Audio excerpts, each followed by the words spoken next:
Hey, what's going on, everybody? And I am still wearing my work t-shirt. Wow. Give me 1 second and we will be right back.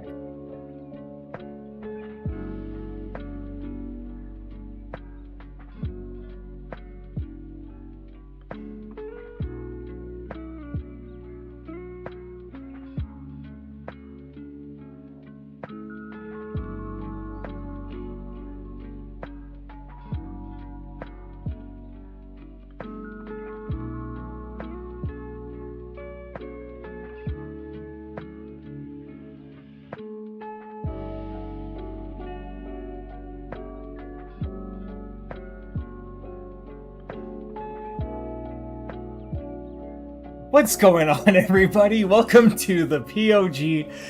episode 11. I am no longer wearing my work t-shirt. Alright, so, welcome. Hope everybody's enjoying themselves. Do not laugh at me, C Money. I see you in the chat. Hope everybody's having a great time. Hope everybody's enjoying themselves and laughing at me. We are back. There's a lot to talk about, so let's get into it. But before we do, we got a first-time guest on the show.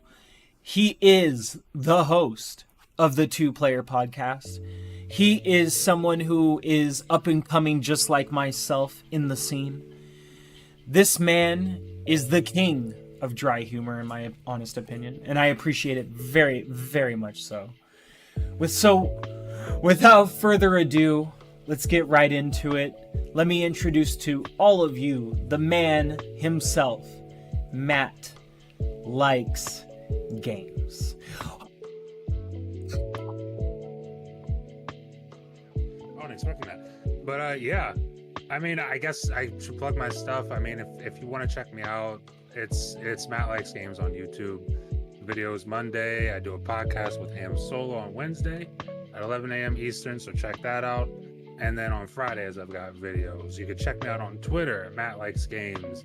Man, I'm trying to think what else. The Game Drain. Check out the Game Drain on YouTube. Me, Ham, my buddy Twan, and Mike do a show over there. It's a fun time every Sunday at 8 p.m. Eastern. But I appreciate you having me on the show, and that was a damn good intro. My God, I wasn't expecting it. Well, I have learned a long time ago that edification to others is very important, and that's something I've always known, because as a longtime stage performer, you want to be introduced and introduce others the way not only that they deserve, but that the crowd deserves to hear. And at the same time, whatever crowd may be watching is not going to be into it or into you without a proper introduction. You know what I mean? And if you don't receive that kind of introduction from someone, then they don't feel like you deserve it, and that should tell you a lot. That's something I have learned a long time ago. So if someone truly respects you, they'll give you a warm welcome, if you will, without saying in a different way. But you do deserve it. Like I said earlier before we got started, the first time I heard you podcast, I thought you were super funny, and then at the same time you had a great outlook on what the topics were. So I was like, I got to get this guy on my show. So look forward to it. Before we get into the topics, as far as Two Player Podcast goes, how did you come about creating this show? Like, how did you get into podcasting? What got you started? Getting into podcast, what got me started podcasting was, I had my channel for a while, since like right before the pandemic kicked off is when I made my first video. Like late February 2020 is when I made the first video. And I wasn't even on camera until like, I think late 2021 maybe. I wasn't even on camera. And soon after I got on camera, like I was telling you before the show, I met this dude named Uso Vinny, introduced me to all his friends. His friends invited me on to their show that they have, which I'm hoping that they bring that show back, because that show's just super fun. But they invited me onto that show. I was nervous as hell. And then after that, I met Ham. and from there, me and Ham kind of coincided with our channel growth, sort of, where it was like he was doing his thing, I was doing my thing, and we often kind of collabed very often. And from that, relatively recently, like earlier this summer, it came up like, yo, you know, you don't need to be doing 3 videos a week. You don't need to edit 3 whole things a week. You can just do 2 videos, one, and then you can work on the videos on the weekend or whatever, and then do something during the week. You don't have to edit. You don't have to worry about it. You just look at the news and get it done. And I was like, that sounds a lot easier than what I'm doing. So I did that, and it's been a blast. That show is awesome. I think Ham really helps that show in ways I don't think he probably even knows, where like, if you leave it up to me, I'll talk a million miles a minute. I've got ADHD, dude. I'll go off the rails. Me if you too. leave it up to me. Me too. I suffer as well. Yes. Yeah. So like, remember when I said medication earlier? Yeah, that's what I was referring to. Exactly. I'll go off the rails if you leave it up to me. Ham is very helpful in that he will often see that I'm doing that, and he'll slow it down intentionally. Yeah. Which helps the show, because I remember that first episode we did, even with him slowing it down, that was about an hour and 10 minutes. And we're aiming for about 2. So he really helps out this show. He really helps out this show. And it's a fun time. It's really fun. I've noticed that 2.5 has been a good pocket for me. And I've noticed that as long as I just let the conversation go normal, you know, like I understand how many topics I have, so I kind of look at the time and do math and break it up by that. Like, okay, the meat of the conversation should have this allotted amount of time, and then I go from there. So you know, I feel like 2 hours is a good time for conversation. You know, I see Boom sometimes trying 1 hour and realizing that's just not enough. You know, like when the conversation, especially when the conversation gets really good and everybody's thoughts are warm, you know, per se, kind of like muscles, you know, when you're playing like basketball or skateboarding or dancing or whatever, you know, your thoughts are finally warm and you're in the groove of things. And sometimes an hour is just not enough. Like even for me, when I teach classes, like I'm glad that my studio tacked on an extra 15 minutes, because I teach dance. I'm not sure if you know, and an hour compared to an hour 15, I'm much more happy with the hour 15. Like I feel more comfortable teaching a good meat of movement, and then a good amount of time at the end for my students and I to do it, to do the routine over and over together with the music. So it's good. I like it a lot more. But for podcasting, I would say 2 hours is a good mark. You know, a good pocket of time. An hour, I don't know, it's like, damn, you're done already? All right, who else is podcasting? It's not enough. Especially if you're really enjoying it. It's just not enough to get 1 hour. You have to have 2. And that's why, like, you brought up how I get into podcasting. I think a big part of it, like a huge part of it, was Sam bringing me on regularly for Bullshit. Like I've been on there as a guest before, and I watched that show. I watch it religiously as a fan of that show. That's like the best. That's the best show on YouTube, in my opinion.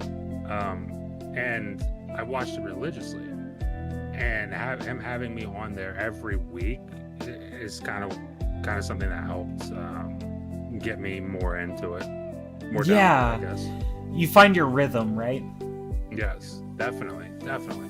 Yeah, no, I agree.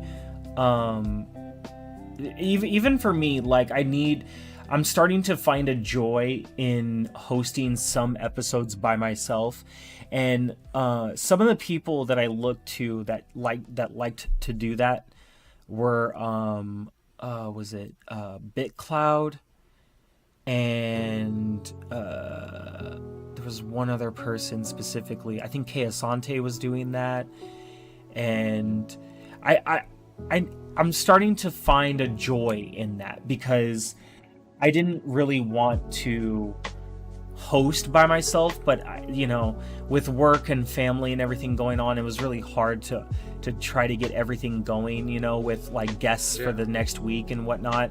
And I know I can do it ahead of time, but sometimes it's not always that easy when I'm super tired and I just want to chill, and I get the 1 to 2 to maybe 3 hours of time I get to play a game, and the random time I'm not at work for whatever reason,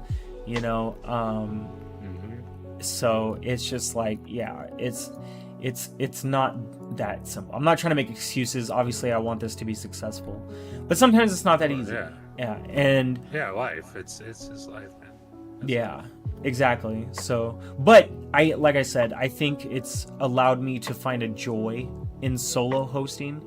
So I think I'm going to start to make it a thing now, where I will have guests lined up, but every now and then I'll do an episode by myself where I can just talk. It's just my thoughts, and everyone in the chat can participate, and whatnot, and just go from there. Yeah, that's fun. That's respect to you for that, because I there's podcasts like outside of gaming I listen to that are just people do them solo by themselves, and that's just insane to me. Like it's insane to be able to keep attention by yourself. I don't know how up to everything you are with comedy, but like I listen to Bill Burr. He does a podcast by himself. Like there's a few comedians that do it by themselves. I'm just like, dude, I don't know how. Let alone like in gaming, to do it by yourself and also make it entertaining as well as what you're doing, like just news wise and everything. It's gotta be difficult. It's gotta be difficult. So respect to you for that. Thank you. And I will say the ability does come from stage performing. I am used to having to do solos because of stage, right? But at the same time, learning how to do something on your own is literally like jumping into a pool where it's not heated. You're either the type of person that dips their toe in, or you're the type of person that just says fuck it and you cannonball in that bitch. You know what I'm saying? Yeah. So, for me, like if you were to ask me, right, do I think that Mr. Matt Likes Games could solo host his own episode if he wanted to? Yeah, why the fuck not? You know what I mean? We're podcasting. The conversation is around what you want to talk about and how you feel. And I think the best way to imagine it is if you were on the radio, sometimes you would literally just be talking by yourself. And podcasting is a digital way of being on the radio. We are our own radio station for the time we choose to be on the air. I wish I could be on the air a hell of a lot more than I am right now. You know what I'm saying? I would have some bullshit ass episodes talking about a whole lot of nothing, but I just want to keep the conversation going. But do I think someone like you, a fellow podcaster that's coming up just like me, do I feel like you have the ability to do the same as myself? Yes, I do. And that goes with the respect that I have for you, brother. You know what I'm saying? So, hashtag Team Lightskin, so, yeah, right. But, I know Ham feels this, but, oh yeah, definitely. But no, but like I said, it's all respect, and I mean what I say, and I say what I mean, and I may not always get it right, but eventually I will. So that's just the way I look at it. Yeah. But let's get into some topics, shall we? Let's get into some news, and let's let the people hear the great mind that is Matt Likes Games. So, first bit of news. I don't think I need to show anything on screen right now, but happy 10 million players to Starfield. Let's talk about it a little bit. I know I'm playing, Matt. I know you're playing. Let's get into it a little bit, sir. Happy 10 million. Are you, I guess the first question to ask is, the first obvious question is, at least in my book, are you surprised by this news, sir? No, not with Game Pass.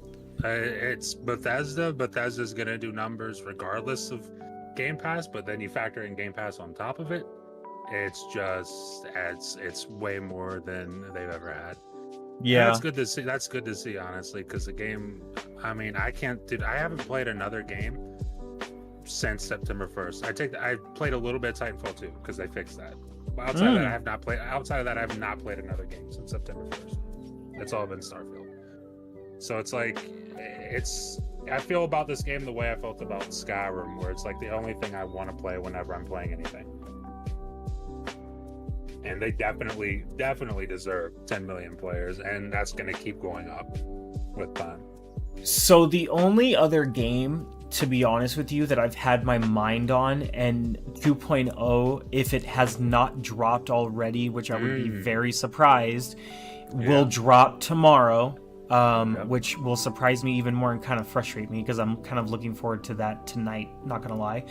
The only game that has been deterring me mentally from Starfield is Cyberpunk 2077 2.0. And I'm not at all thinking about Phantom Liberty right now.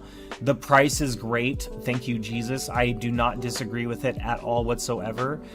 It would have been great if it was 20 just because of like the mishap at launch, but 30 is fine for me, especially if it's supposed to be touted as big as it is.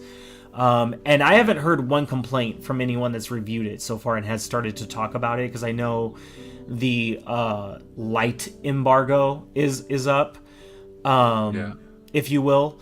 For those that don't know what I'm talking about, there's two embargoes. There is the light embargo, where those that are allowed to post their reviews of the game are not allowed to really show gameplay. And then that is supposed to happen once Phantom Liberty actually drops. And to be honest with you, I've seen some content creators throughout the day kind of complain about that aspect, but who gives a shit? Like, let's be honest. Let's keep it 100. If we're going to use Starfield as an example of anything, it's because they don't want spoilers. You know what I'm saying? Yeah. Like, this is a big DLC with one of the biggest other actors, you know what I mean? And not even an other actor, but one of the actors in the industry. You know what I'm saying? Yes. Like, you have Idris Elba in this bitch.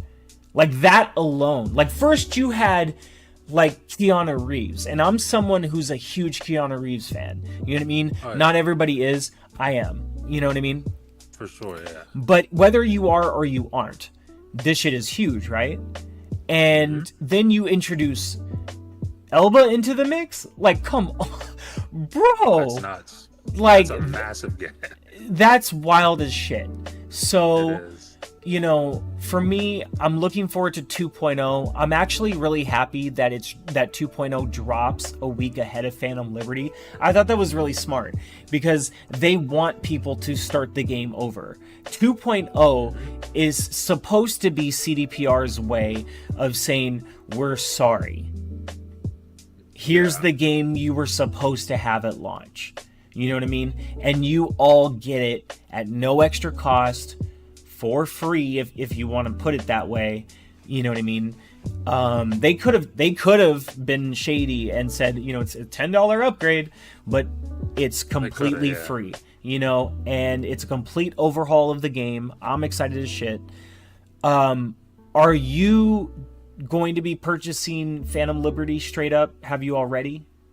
I already did. It's pre-ordered on Xbox. I'll probably also get it on PC as well. I mean, nice. I do plan on playing that 100%. That's going to be the first game that I really get into besides Starfield since the beginning of the month. Yeah. Is Cyberpunk, and I can't wait, man. That game's going to be sick.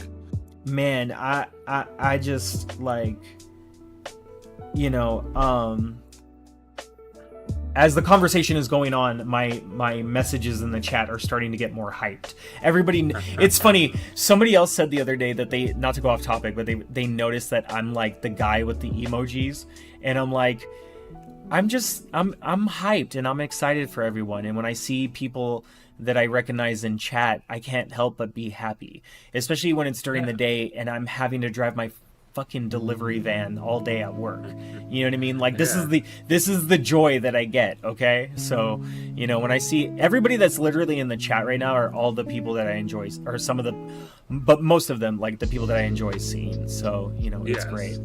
But shout out to everybody in the chat. What was it? What else was I gonna say? Back to Starfield. Happy 10 million, everybody. I know everybody in chat is playing Starfield. I don't think there's one person in chat right now that isn't, unless they're waiting for some reason. To me, on the topic of Starfield, before we move on, I just, and I'm sure you can agree with this, Matt, like, it is an RPG through and through. You can do whatever you want in this game, pretty much. You can live your best life. You can live your own life. It's what's that?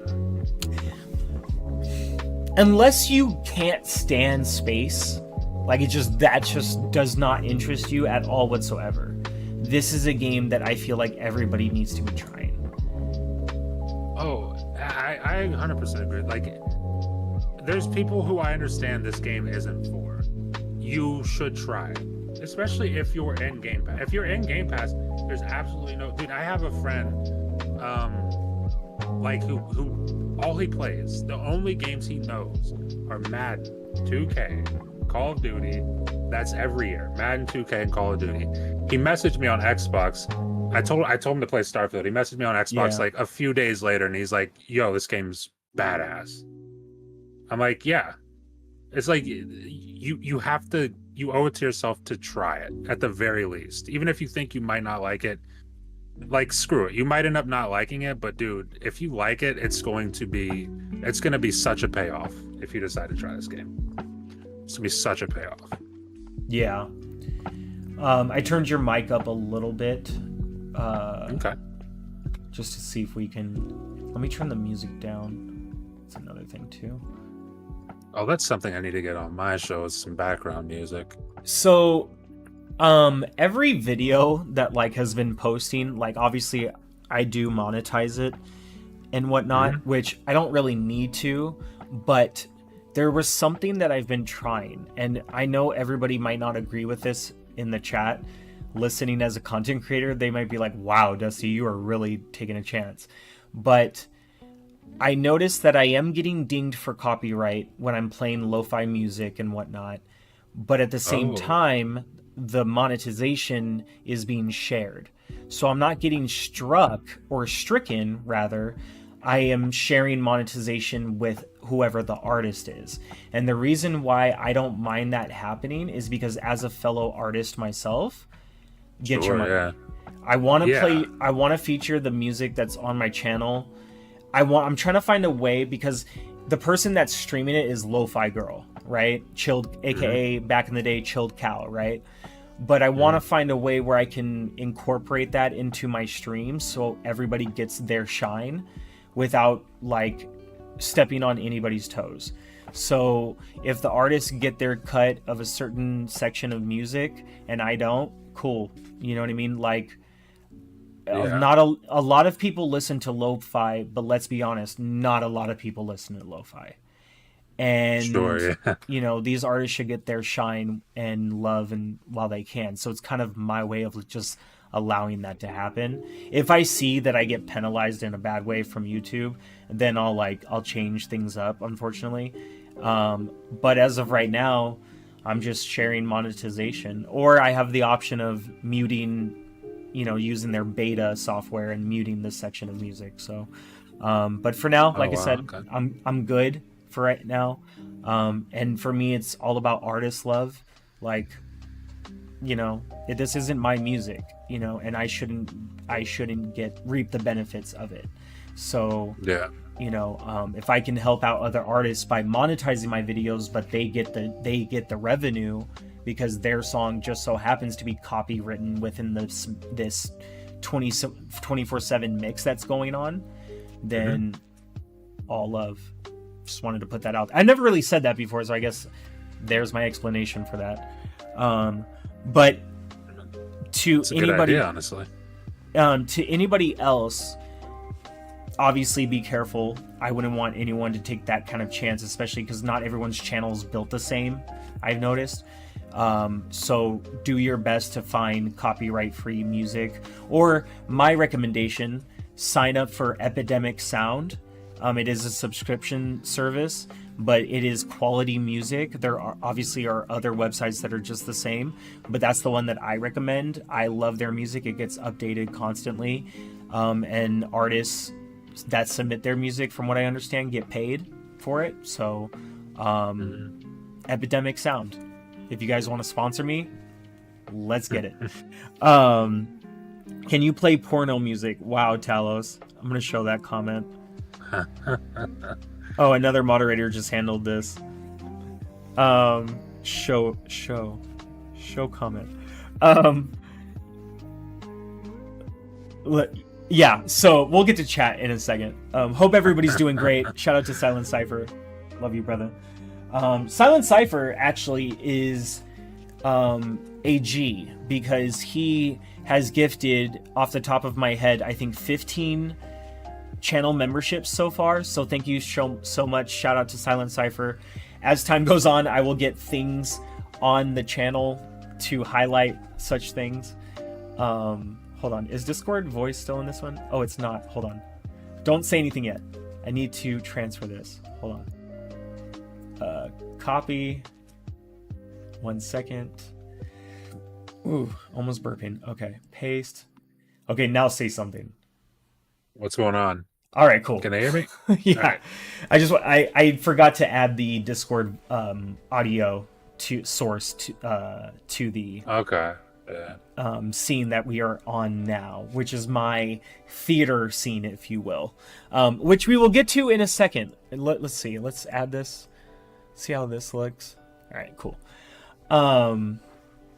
I wish I could remove this side panel. I really hate this so much. What's the side panel on OBS? No, on it's I don't know if you see the stream right now, but I'm showing Game Pass Tracker's tweet, because he has a lot of the stuff that I've wanted to cover. Oh yeah. So I have to like do this, and then like, hold on, do that. But it's just, I hate it. I really wish I could hide that side panel so like the tweet would expand, you know? Yeah. But if anybody's reading the screen, cool. If not, hey, whatever. What? Dude! Okay, when I said let's give a shout out to Silent Cypher for the 15 gifted channel memberships, that wasn't a cue for you to do more of them. But thank you so much. Shout out to Silent Cypher for another 5 gifted memberships in the chat. They got me a membership. Oh, nice. Awesome. Hell yeah. Let's see. Talos Ray, Caitlin. Oh, Caitlin's here. Yay. Mrs. Speculation. Yeah, Mrs. Speculation's in the chat. Awesome. Cell134 is here. Matt, awesome. We got Boogeyman. Hey, Boogeyman, shout out. Much love to you always. That's awesome. Oh, one thing I wanted to do was I wanted to add like a side panel for members on the show. Oh yeah. Now that we actually have members here on G-Wave TV. Thank you once again to everybody that is a member, whether you were gifted or became a member on your own. For those of you catching the live or catching the replay, you know the vibe. Hit subscribe, give a like, and turn on the notifications. So, what were we talking about? Oh yeah. So let me hide this real quick because we still got some other news. I just wanted to make sure we were good on that. Matt. Yes. 10 million. Happy birthday, I guess. We also have some new games that came to Game Pass, and some games that will be coming to Game Pass. We will talk about them real quick. First, I wanted to ask, because I thought about this earlier. This game is really, for lack of a better word, nutty. Okay? This game is nutty. And my youngest stepdaughter is going to absolutely love this game because she loves games like Human Fall Flat and Fall Guys. And this game, when I checked it out for a little bit earlier, when it finally hit Game Pass, and I did the tutorial. and it's one of those games where the controls of it kind of frustrate me because it's controls I don't like the way it operates. But I can admit that once I did the tutorial and I was like, okay, whatever, and I got into a match, it was on the airplane. I was like, okay, this is fun. I did one match. I was like, cool, I'll play it more later. Have you played Animal Party yet? I have not, but I would actually like to. That game actually does seem kind of fun, especially if you have a bunch of people playing it. Yeah, I don't know what to think of this game yet because I've only done one match, but I can see this game taking off if they support it well with their cosmetics and their store, and they don't try to. So does it have like matchmaking? It has matchmaking. Yeah. Oh, from what I saw, I'll try it out. I'll try it out then. Yeah, no, sure. And that reminds me, we should jump on to some games together in the future. Add me on Xbox. Yeah, if you haven't already. It's easy to add me. It's literally the Dusty Uno. Yeah, I try to make it cohesive across all platforms, but obviously on YouTube because you can just call me Dusty. That's the short of it. Animal Party, yeah. I looked around a little bit as far as like the different character options that they give you, and then the different skins that they have so far that you can unlock for each character. And I'm like, okay, if they can get some good partnerships going, some good events going for the community, this game has a really hot chance of exploding. How much of it did you say you played, or you said you haven't tried it yet? I haven't tried it yet. Yeah, I would try it out, brother. If there's matchmaking. So when you open the game, I will say this: ML Games 94, shout out! You just added me on Xbox. I think that's Matt Likes Games. I just gave away your AKA. My bad. You're all good. Go ahead. But what was I saying? Yeah, if they could just get some good stuff going, cosmetics and whatnot, it would be good for this game. I think you should check it out. I think you'll think it's funny. You'll have a good little chuckle at first with this game. But there's not much else I can really say. I do know, as far as some of the other games that will be coming, is Cocoon. That is arriving. I think that's arriving the same day as Gotham Knights, which is another game that's coming to Game Pass. Which I don't care what anybody says. When I saw Gotham Knights on that banner, I got happy as shit, bro. Tell me what you thought. What did you think when you saw Gotham Knights?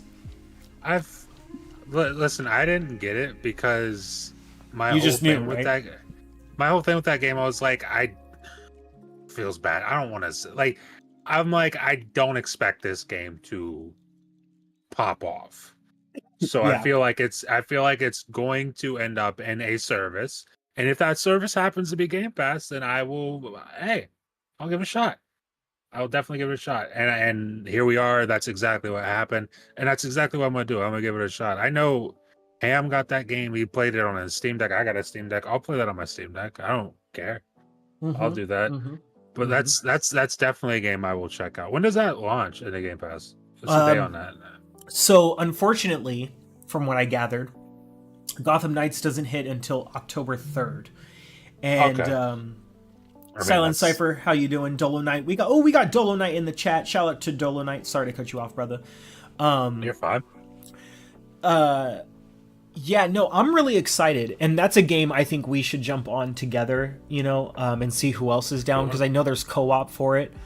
And that was one aspect of that game that I wanted to really try, because for me, it's kind of been a while since I've gotten into game chat with some friends. I have a few friends in my Discord.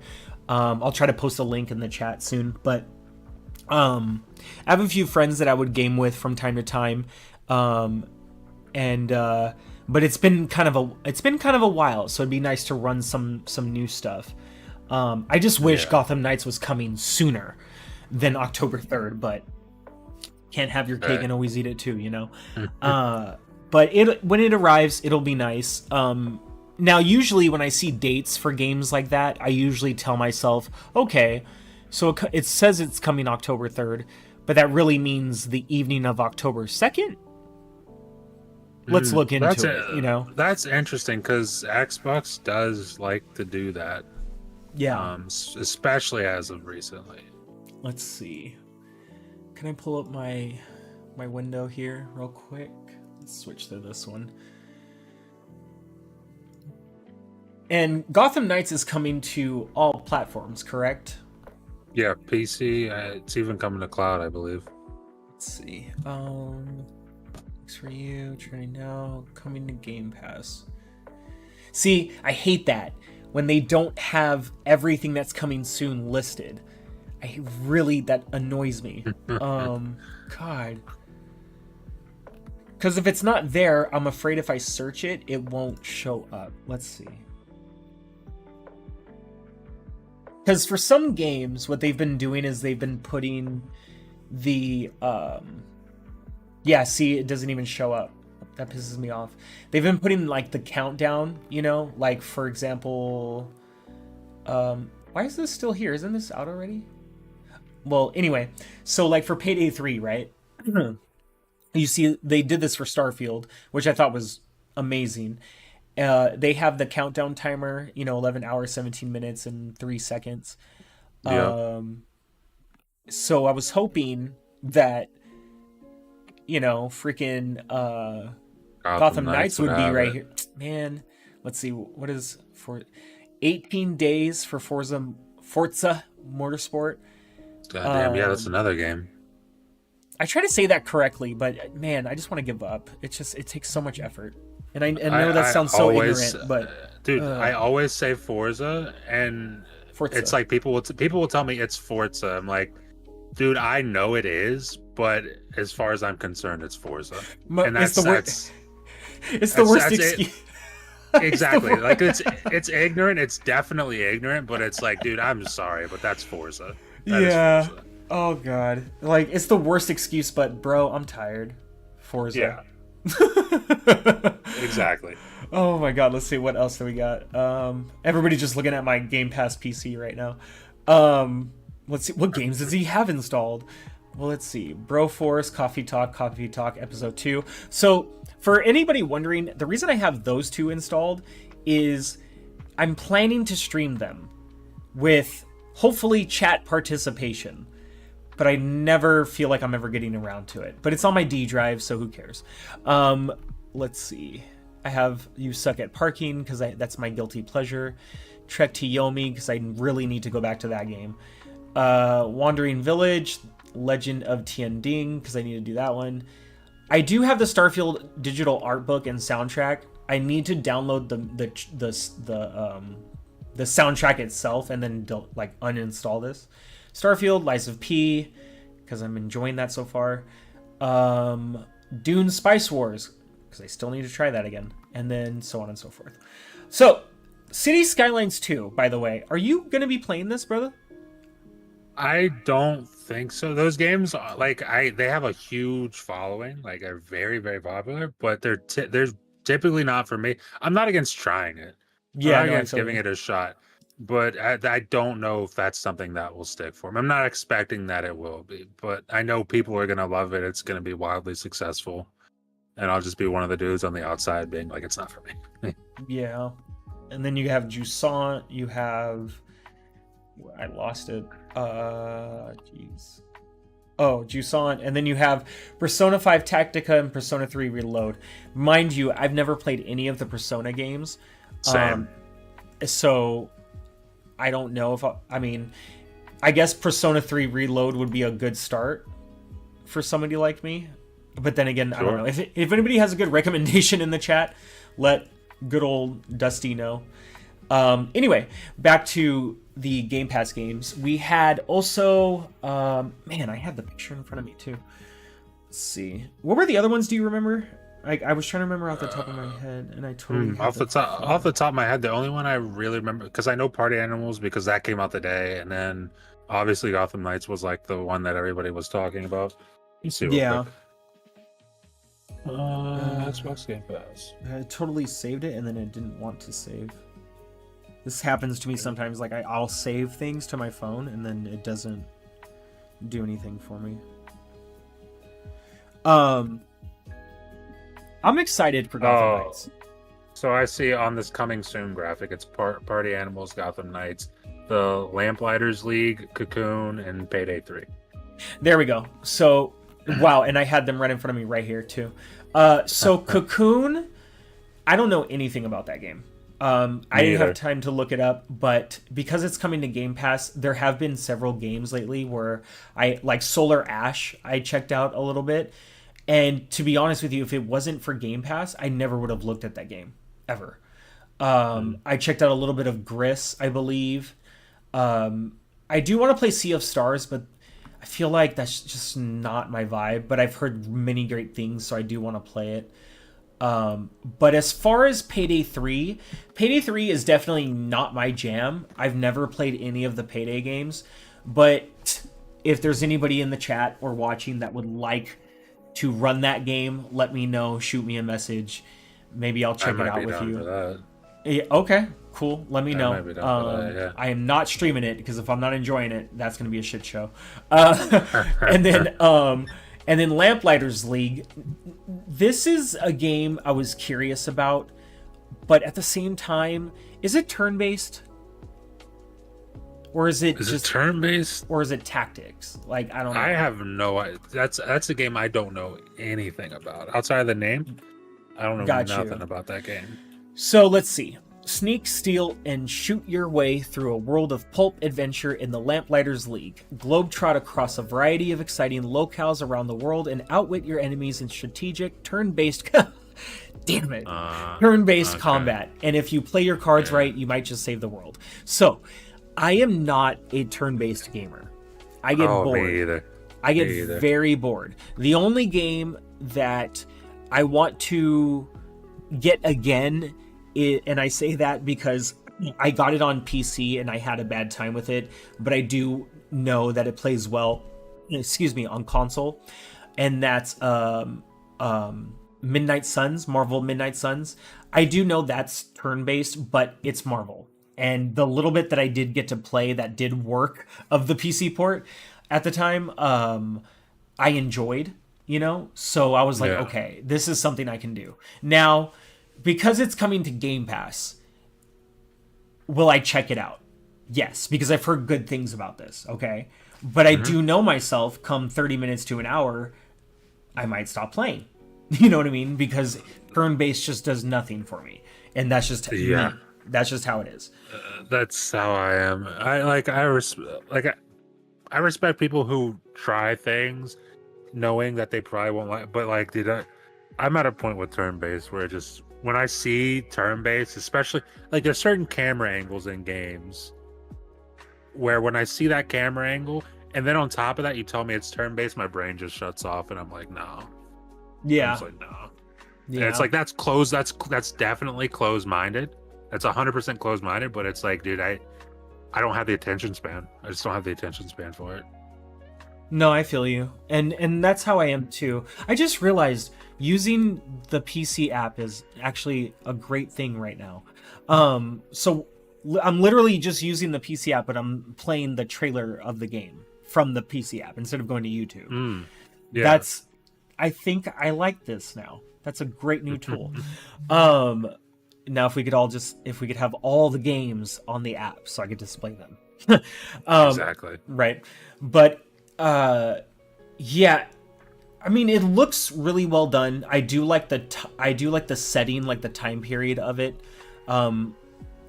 Strictly because, I'm somebody who grew up loving stories like Indiana Jones, and this kind of just gives me that vibe.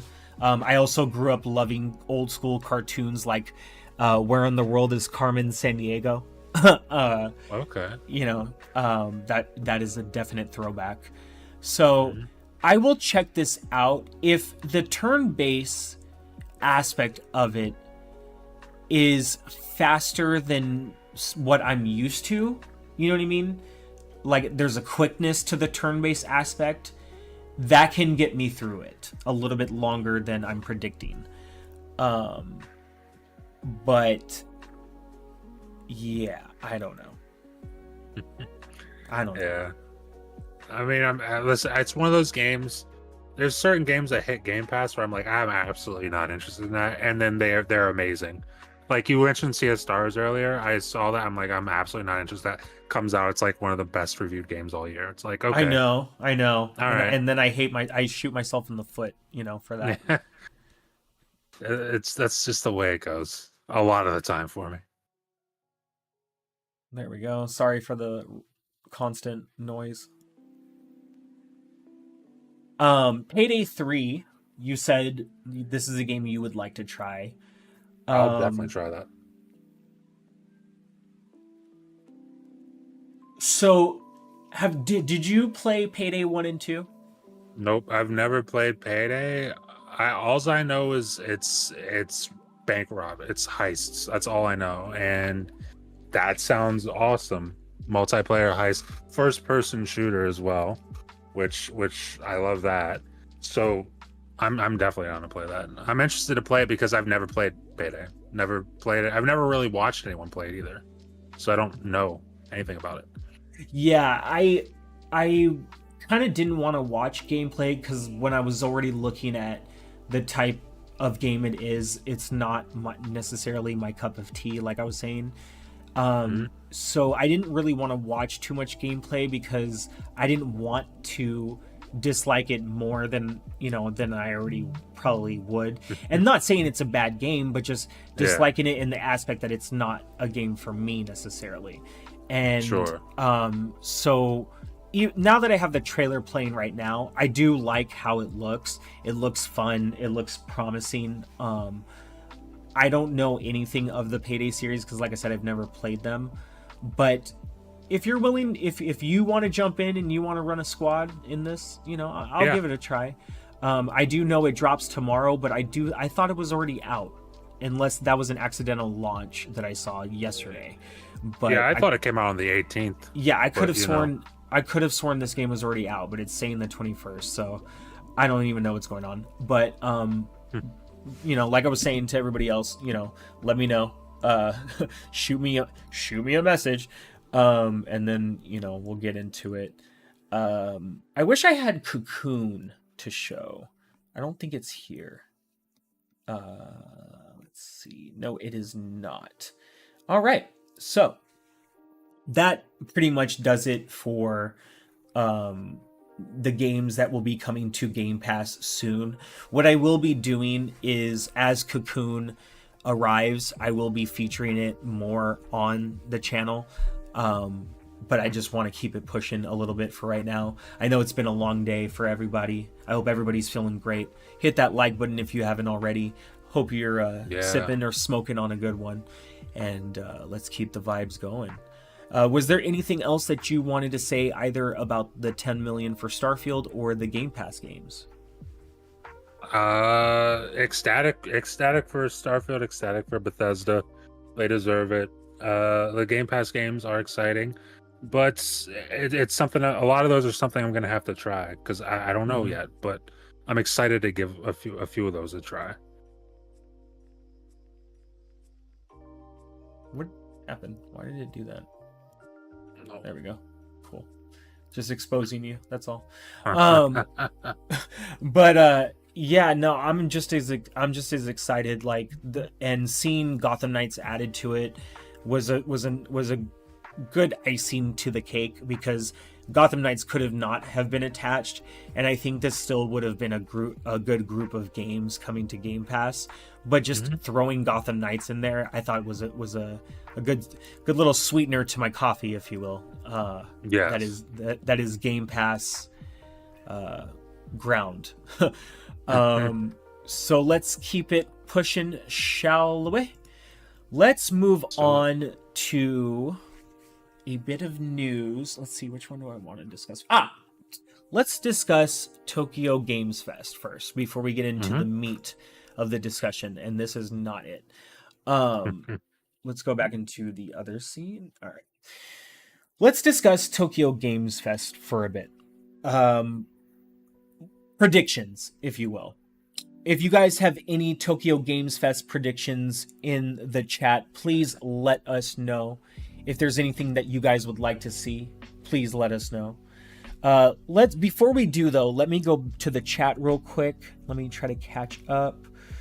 Let's see. She's cooking right now. Caitlin. Wow, there's so much. Oh, okay. I prefer 20. It's a nice round number. Okay. Thank you so much once again, Silent Cypher, for the gift. Thanks, Brian. Congrats to the lurkers who got the gifted memberships. 2 chains. Let's see. She's cooking right now. Awesome. What is she cooking, Mav? If you're still here, what is she making? What's for dinner?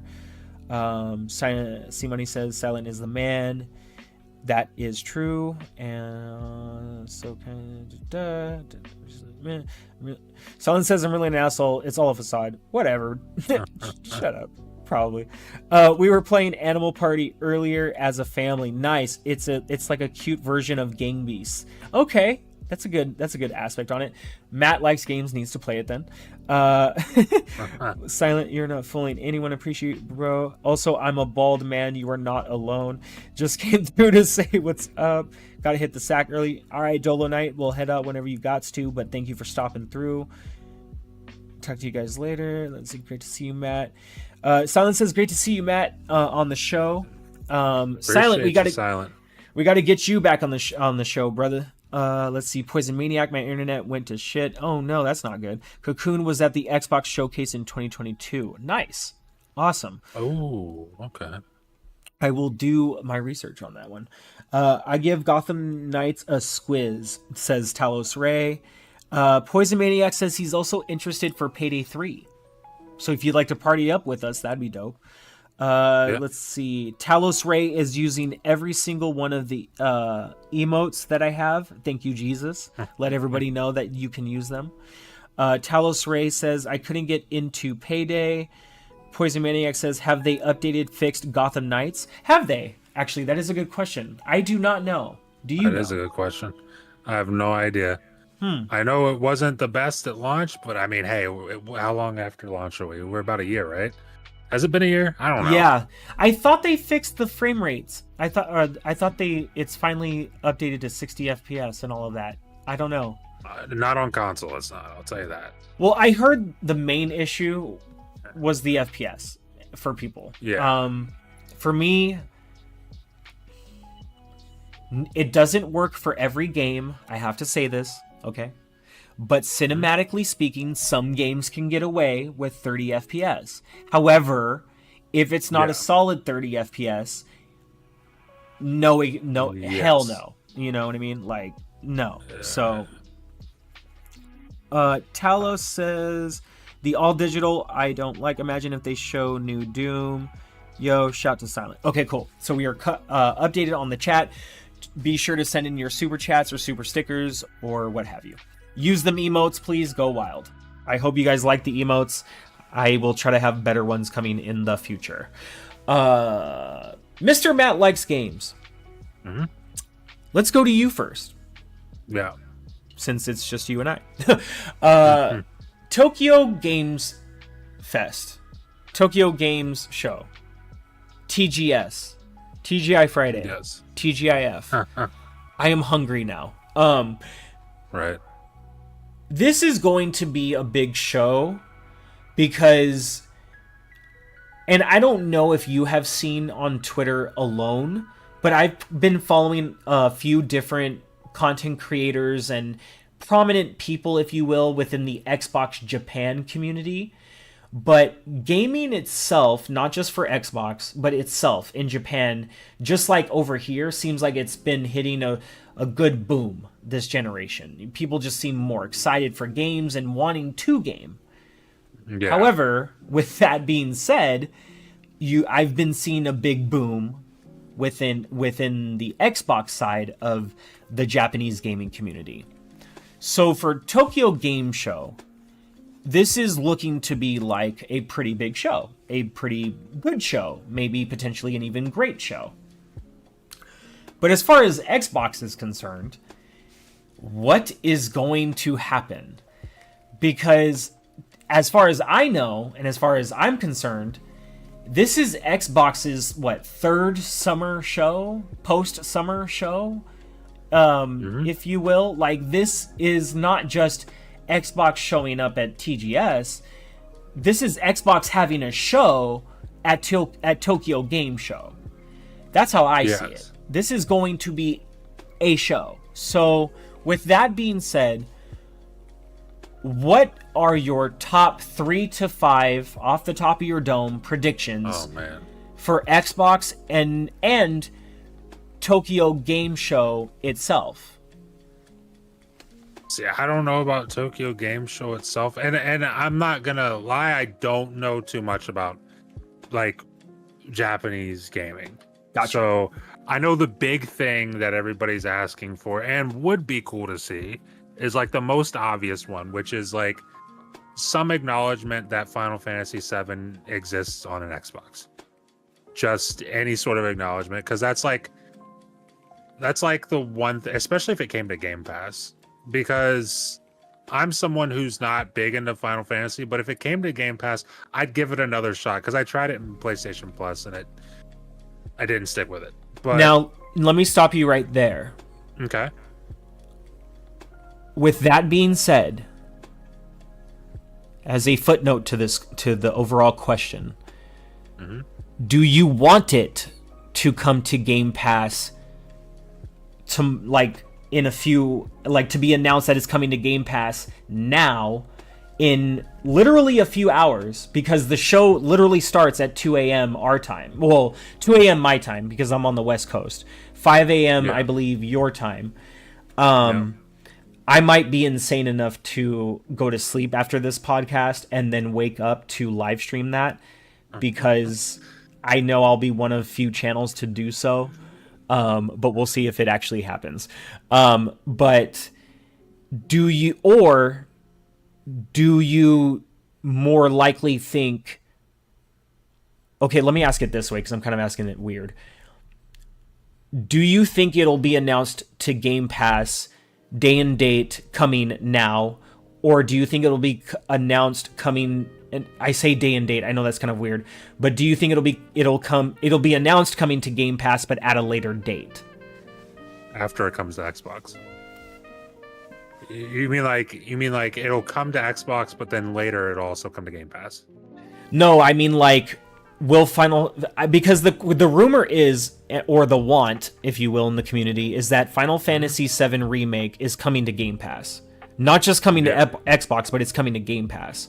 So I'm kind of just bypassing the whole coming to Xbox step of it, and it's just saying it's coming to Game Pass. Like, when it's coming to Xbox, it's coming to Game Pass. Those two things are happening at the same time. That's how I see it. Okay. So with that being said, one, I guess, do you agree with that? And then two, my original question, do you see it coming like literally when it's announced at TGS, or coming at a later date? Yeah. I mean, that would be huge news if it was. That'd be very huge news. I don't know. I wonder if, because didn't they also just announce like at PlayStation Show like Rebirth or whatever? I'm wondering if it might be a good idea to honestly do that, and just like if Square Enix is trying to make money, it's like you get the people on Xbox to play the game, drops into Game Pass, and then it's like now you gotta either wait to get Rebirth, or you buy it on PlayStation, or I guess it's coming to PC also, as well, eventually. So it's like if Square Enix is really trying to make some money, then it's like get whatever stupid amount of money you want to get from Xbox for putting it in Game Pass, and then also get the people buying Rebirth, all the new people who wouldn't be buying Rebirth. So I think it makes sense. I think it makes sense to drop it as soon as you possibly can, whether that's when they announce it or a day later, 2 days later, as soon as you possibly can, drop that. Now, if the off chance that Final Fantasy VII does not remake does not, I hate saying the remake part, Final Fantasy VII Part 1 coming to Xbox, if the off chance it doesn't come straight to Game Pass, but it comes to Xbox, I'm buying that shit. There you go. Like, and a lot of people will. A lot of people will. And that would be a smart move. But here's the crazy part. If it came to Game Pass, I would still buy that shit. Because that's finally honoring the fact that we were supposed to have Final Fantasy VII years ago. You know what I mean? Like, I don't know when it was. I need to find that date. But I've held on to that ever since then. And then Sony got in the way of it, and they've had their exclusivity ever since. And, you know, it is what it is, but, like, to finally have the game we were supposed to have, and I can own it with, and I don't have to be forced to own a certain box to own it, you know what I mean, would be just phenomenal. And, man, I've been waiting for this day forever. Now, my thing is this, is that I'm somebody that goes into a lot of these shows not expecting anything, to be honest with you. Like, I actually kind of make fun of people when they watch these shows and they're like, oh my god, this is shit, this is trash, blah, blah, blah. Because I'm like, what were you expecting? You know what I mean? Like, now, don't get me wrong, there are shows I go into it hoping it's not shit, and it ends up being shit. Sure. State of play. Yeah. State of play. Sorry, excuse me. I mean, they just had two of them. Bleh, Just you know, two stinkers. That's why I sneezed twice. Anyway, so you know, it's, you know, I go with no expectancy. Give me what it is that you have brought for me, what you want me to see, what you think I'm supposed to be seeing right now. And if I agree with it, cool. And if I don't, I'll let you know, you know? And, so with this showcase, I don't even know if you can call it a showcase on Xbox's part, even though I guess they have a lot of allotted time. That's why it's another Xbox show in my mind. I don't know what to expect. You know, Talos said, imagine if they showed a new Doom. That would be freaking insane. You know, besides announcing that Final Fantasy VII is finally coming to Xbox or Game Pass, that would blow the roof off if you showed a new Doom. Because nobody's expecting that. You know what I mean? Yeah. Nobody has any news on that. I don't even think Jez has even hinted at anything that could possibly be announced at Tokyo Game Show. So yeah, that would be freaking insane. That would be nuts. Now, I agree with Talos. Like, it's hard for a lot of people to get into Final Fantasy, but 7's a different beast. Like, Cloud and that big ass sword of his, like, god damn it, you know? I just, give it to me, please. Pause. But I'm excited. I don't know what's gonna happen.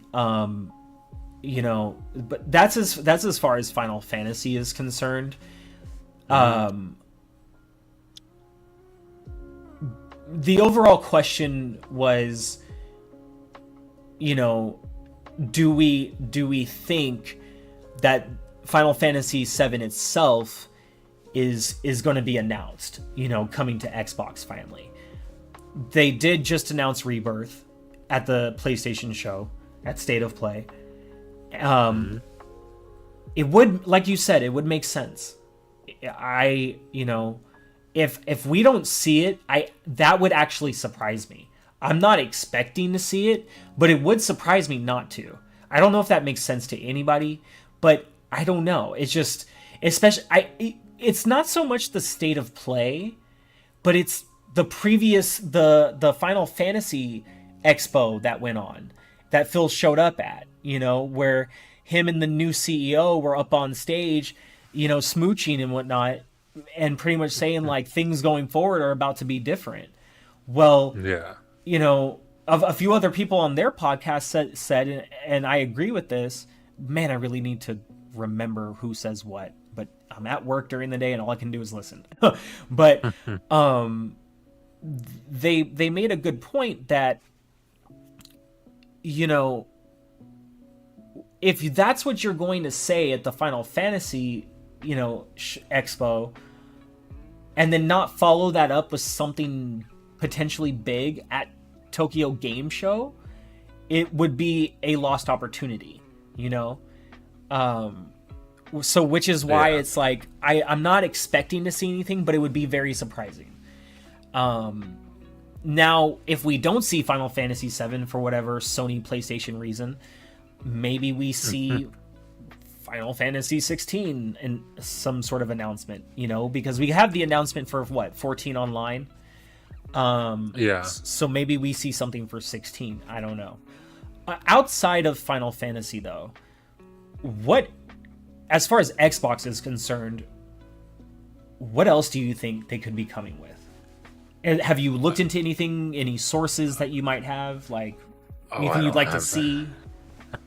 What are your sources? Tell me. I ain't got a single source. I think maybe there was a game they showed at their last showcase where it was they showed a bunch of things by Atlas. Persona, like another Persona thing. But there was another game by Atlas that I'm wondering if maybe you show that there, because that was like the first time. I remember I guess they announced that game a long time ago, and we didn't see anything from it until that showcase. Yeah. I imagine maybe this is a place where you would want to show that there again. Maybe like give them some more context for the game and everything. Mm-hmm. Especially because I do believe that is coming to Game Pass. I forget the name of that game. It was something really like some weird, like trippy name. I can't remember what it was. I'm gonna look it up for myself. But yeah, I'd imagine that might be in this showcase. I'd like to think. That was Poison Maniac says, I read the headline. I read the headline based their expectations they set. If they hype it, they better bring it. That is true. Yeah, I agree with that. I knew that SOP was going to be mediocre. Mediocre is being kind, in my opinion. SOP, state of play. SOP. Like, I don't mind that they brought out somebody different for the for the state of play, you know what I'm saying? But the problem I have with it is we don't know who this person is.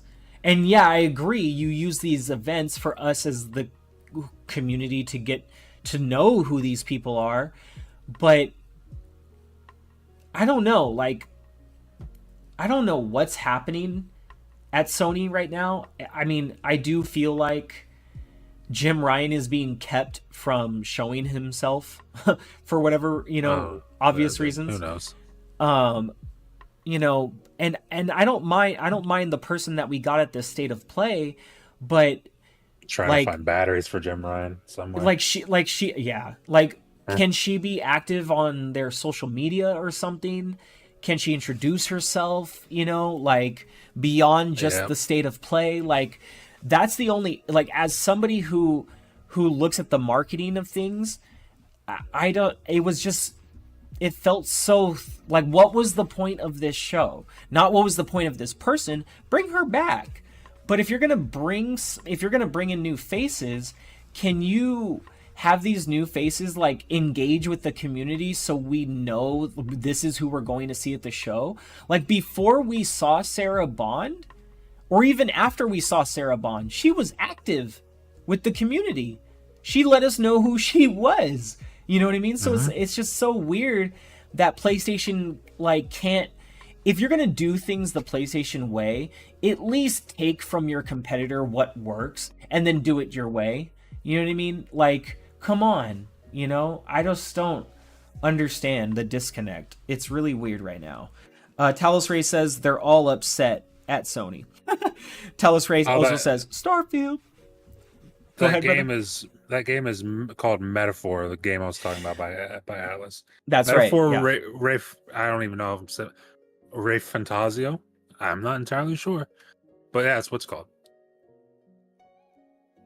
So, on the subject of Tokyo Game Show, but kind of off the subject, what is a game you're looking forward to? Whether it be 2023 or 2024? That would be at this showcase or just in general? In general. in general, I mean, my God. That could be 20 influenced by this showcase, yeah. See, I don't know if anything I'm looking forward to would be at this showcase, but I can tell you for Xbox specifically, I mean, my most anticipated game next year, probably, I mean, if that Dishonored 3 thing pans out, we'll talk about that later. Yeah. But if that pans out, then it's like, that's right there. But Yeah. outside of that, things we know is Avowed. Avowed is the thing I'm looking forward to most next from Xbox. Hellblade's up there, but Avowed, I love RPGs. I love Western RPGs, and Avowed's my shit. It'd be nice to see, like, and because this is the Tokyo Game Show, and this is pretty much like the Xbox showcase for Japan. It's just that we on the other side are getting to partake in their festivities. I wouldn't mind seeing like the same game trailers, but if they did a cool like Japanese version of the game trailer, you know what I mean? Like with Japanese text and everything, and then released it online. Like I think that would be so cool. And whatnot. But for me, for Tokyo Game Show, I would like to see Avowed again. I would like to see them show a little bit more of Fable if they could. Obviously, they better show some Forza Motorsport there for everyone in Japan. That's gonna be at the showcase. I would like to see them shadow drop some stuff into Game Pass, but what, I don't know, just because there's already so many things that are like coming to Game Pass or have come to Game Pass. But at the same time, if you noticed, the games that are coming to Game Pass that were announced for the rest of September, like half of them are not even coming till October. So it would be cool if maybe there's some spots that were left open for other games because of TGS. But that's just a wishful, that's wishful thinking. And that's, go ahead. I was gonna say, I wonder if we hear anything from Tango. From Tango Gameworks? Because, I mean, obviously it's soon. They just released Hi-Fi Rush. And after just releasing Ghostwire Tokyo on 2 different platforms. So it's like... Ooh, Outer Worlds 2. Yeah, Outer Worlds 2. Oh my god, that's like another... I love Obsidian. I love Obsidian so much. Yeah. Sorry, but continue. Like, I'd be interested to see if we see anything from Tango there. Because you would imagine Evil Within is somewhere. I know when those... I know people are wishing for that, yeah. And the leaks that we're going to be talking about later, there's another game like Ghostwire Tokyo is getting a sequel apparently. So it's like I'd be interested to see if they're there in any capacity. Ooh, that is true. I totally remembered that one from earlier today. I was thinking about that one, Ghostwire Tokyo 2. Do you think we'll see something there, or was it announced to be there? I couldn't remember if the developers were gonna show up or not. I don't think anything was announced of them being there, but I would hope so. I haven't beaten Ghostwire Tokyo. I did play it, and I need to beat it because that game is the combat in that game is really, really awesome. I think it's a super trippy game. I don't know what the hell is going on in that story. I'm trying to follow it, but dude, the game itself is just so damn fun. And if they can get a sequel for that, I'm down. I would say the story of what I've checked out so far, because I was watching some gameplay. Sometimes I like to do that. Like I like to watch Rad Brad or Hollow on YouTube, or sometimes even Dashy. Shout out to Dashy. He's so fucking hilarious. You should watch his Mortal Kombat gameplay. He just uploaded his first episode. He probably has another episode out. But the first like 15 minutes alone, I'm just rolling, like dying, laughing. He's so stupid, but I mean that in the most respectful way possible. He's so funny. But I do like to watch some gameplays, so I was watching a little bit of Ghostwire Tokyo just to see like how I would feel. And I would say that, I did start a little bit of it, I think. I can't remember. I have to go back and look. But it is a very beautiful game in my opinion, and the story of it is very anime, very deep cut anime. Like it's very deep core, you know, and I actually like that about it. And when I saw that there was going to be a Ghostwire Tokyo 2, I was like, okay, all right, you know, I'm not super into it because I haven't played a lot of it, but I'm happy to see that it's continuing, you know, because I know there is a lot of people who love the first one. So you know, for that subsect of gamers, I'm like, okay, cool, you know, and that actually, whenever I see a sequel like that, it does enforce me to want to go back and check out the first again, you know, even if I don't get through it, but just to be like, okay, you know, like let's look at it again. Talos Ray says it's on Game Pass. Poison Maniac had said that I might hop into it after Starfield if Avowed don't drop before that. I'm gonna wait for a sale and grab Starfield Physical 2. Man, I want the Constellation Edition so bad of Starfield. I want that freaking watch. For now, I have the watch face on my Galaxy Watch, but man, I want that Constellation Edition so bad. Did you ever? I don't blame you. Did you ever pick it up yourself? No, I wanted to. The only reason I didn't is because I was a little bit salty we didn't get a statue, but then you get the watch and it's like, that's a good watch. Yeah. From everything we've seen, it's like, that's a quality watch. And I get that that's worth it. It's just like when I went on the website after they announced all that stuff, I was like looking through their store and they had like a Bosco statue. And I'm like, dude, I want that too. Yeah, I'm like, why didn't the special edition come with that? Because I would have definitely got that. That thing's awesome. See, because they know you'll buy both. That's true, and a lot of people will. But I mean, if that Vasco statue is so sick, I need that. I want that right here on my desk. I'll probably end up getting my hands on that way before I could ever get the Constellation Edition. If anybody wants to help a brother out, let me know. You can donate to the channel. No, I'm kidding. You donate to my Cash App. Right. It's in the description. But no, it's I thought it was such a beautiful case, and I really did like the controller and the headphones as well. I don't know if I would have both, but I really do like the controller. I already have the black Series X headset, and I love that a lot. But that controller, super beautiful. I kind of wish when they finally released the dynamic background, though, that they gave everyone the image that was released on the website with the spaceman like staring off in the distance. Yeah. Like, because if you bought the controller, it kind of made it seem like, well, you got that for the dynamic background, but then now everybody gets that dynamic background. I kind of wish they gave like everyone the one that they released on the website, or those that bought the controller and headset got the one that's on the website as a dynamic background, even though everyone can download it, but only the ones who purchased the items, the accessories, got that as a dynamic background, so it's actually animated, and then everybody else got the one that we all have right now, you know. I think that would have been a little bit better, but that's just me. Let's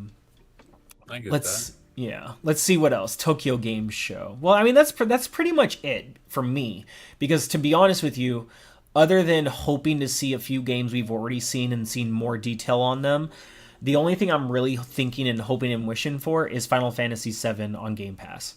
Like, I would love to have that shadow dropped the minute it's announced, so like for everybody else that's waking up, you know, they just see it in Game Pass right then and there. That I think that would, if you want to light a fire under people's asses, that's how you do it. But regardless, if you just announce that it's coming in general, I think will be big news itself, especially if you announce that it's coming before the end of the year, because I know around February 2024 is when we're supposed to see Final Fantasy 14 online, I think. I could be wrong on that. Maybe May. I think it's in spring, sometime Yes, spring. yeah, sometime between April and May. But yeah, I don't know. If you want to light a fire under people's asses, especially after this breach that we're gonna get into right now, the biggest breach in my memory, the biggest breach in Xbox history. Definitely in Xbox history, maybe in gaming history. Man, man, talk about having everything. Pretty well, not everything, but damn near, if you want to look at it, leaked for everybody to witness. But yeah, before we get into that, it's just that's all I care about for TGS. So we'll see what happens in a few hours. We'll see if I'm able to live stream it and be awake for that. I literally would have to go to sleep right after this podcast. So good luck. We'll see if that happens. But if not, what I think I might do is tomorrow night, I might just do, depending on what the news is, I might do an impromptu stream. So if you'd like to return, Matt, if you have the time, that should be more on time. But we'll see what happens. I'll let you know. But I'll do an impromptu stream discussing the TGS news. Anyway, moving on from that, let's get into our last topic for tonight's episode. I do know that Matt has to get going soon, so let's get into it. Breaking news that everybody and their mom has already covered, so now it's my turn. The biggest leak in Xbox history. Whoa, mama. This was insane to witness and wake up to for work. Definitely made Boom start his show an hour early, I believe. This was wild. I didn't think this was the last thing I expected to see, and I was with everybody that as soon as it happened, I was like, "What did the FTC do? What'd they do this time?" Please, and then I was sold in my head that it was the FTC, and I was like, "All right, cool. Now Xbox can just close over them and the CMA because I don't even care if it wasn't the CMA; they just as guilty." So I was acting hella messy in my head, and that's what we do on G-Wave. We get messy, right? But then we find out later it wasn't anyone, as we know for right now, from the FTC. It was somebody from Xbox, whoever it was. Yeah. If they haven't lost their job already, they about to lose their job soon. There's no way this was intentional, but no, it's made me excited for the future, because what some people have kind of overlooked in this news is a lot of what we saw in this leak is old news and is dated news. So if we're gonna adjust things to how things have been going in the last 2 years based off of this leak, that things are gonna be a lot prettier than what this has told us. Okay, so let's get into it. Before I show any of the screenshots, what we have right here is the breakdown tweet from Game Pass Tracker. Shout out to Game Pass Tracker on X, because X gonna give it to you. And pretty much he or she, whoever they are, shout out to them, compiled pretty much the highlights of everything that was leaked. And then what I'll do is I'll bring up some of the images that were saved, because this person, just had a flurry of tweets back to back to back of news. So it says, breaking news, look no further. This is the complete list of leaked Xbox documents from the FTC versus Microsoft case involving the acquisition of Activision Blizzard King. Someone didn't properly protect the documents during an upload, and this leak, the biggest in Xbox history, is the result. Someone might be getting fired. Highlights. Highlights. Full timelines of Xbox plan from now until 2030. That is insane. That's nuts. Not just 7 years. That's 7 years from now. Bruh. We got the whole timeline for the next 7 years. Whether or not this has been adjusted, that's don't get me wrong. As excited as I was to see a lot of this news, I really do honestly think of how sad it is for the people at Xbox that work really hard to come up with these ideas, and then I'm sure they sit there and just look at each other and be like, damn, I can't wait to announce this shit. People are going to lose their freaking minds. You know what I mean? Like, and now, you know, even whether or not it's been adjusted, they've lost that opportunity. But to be honest with you, like I said at the beginning of this topic, I'm still just as hyped, if not more hyped, because I know for a fact this shit has been adjusted. So, what else? What has it been adjusted to, baby? You know what I'm saying? So, full timeline of Xbox plan from now until 2030. Xbox trying to buy Nintendo, possibly Warner Brothers, Valve, and more. So to discuss this real quick, this was discussed back in what, 2020 in the leaked emails, or 2021, whatever it was. But is Xbox still trying to buy Nintendo? Shit, I don't know. Maybe. Is that still in the cards right now?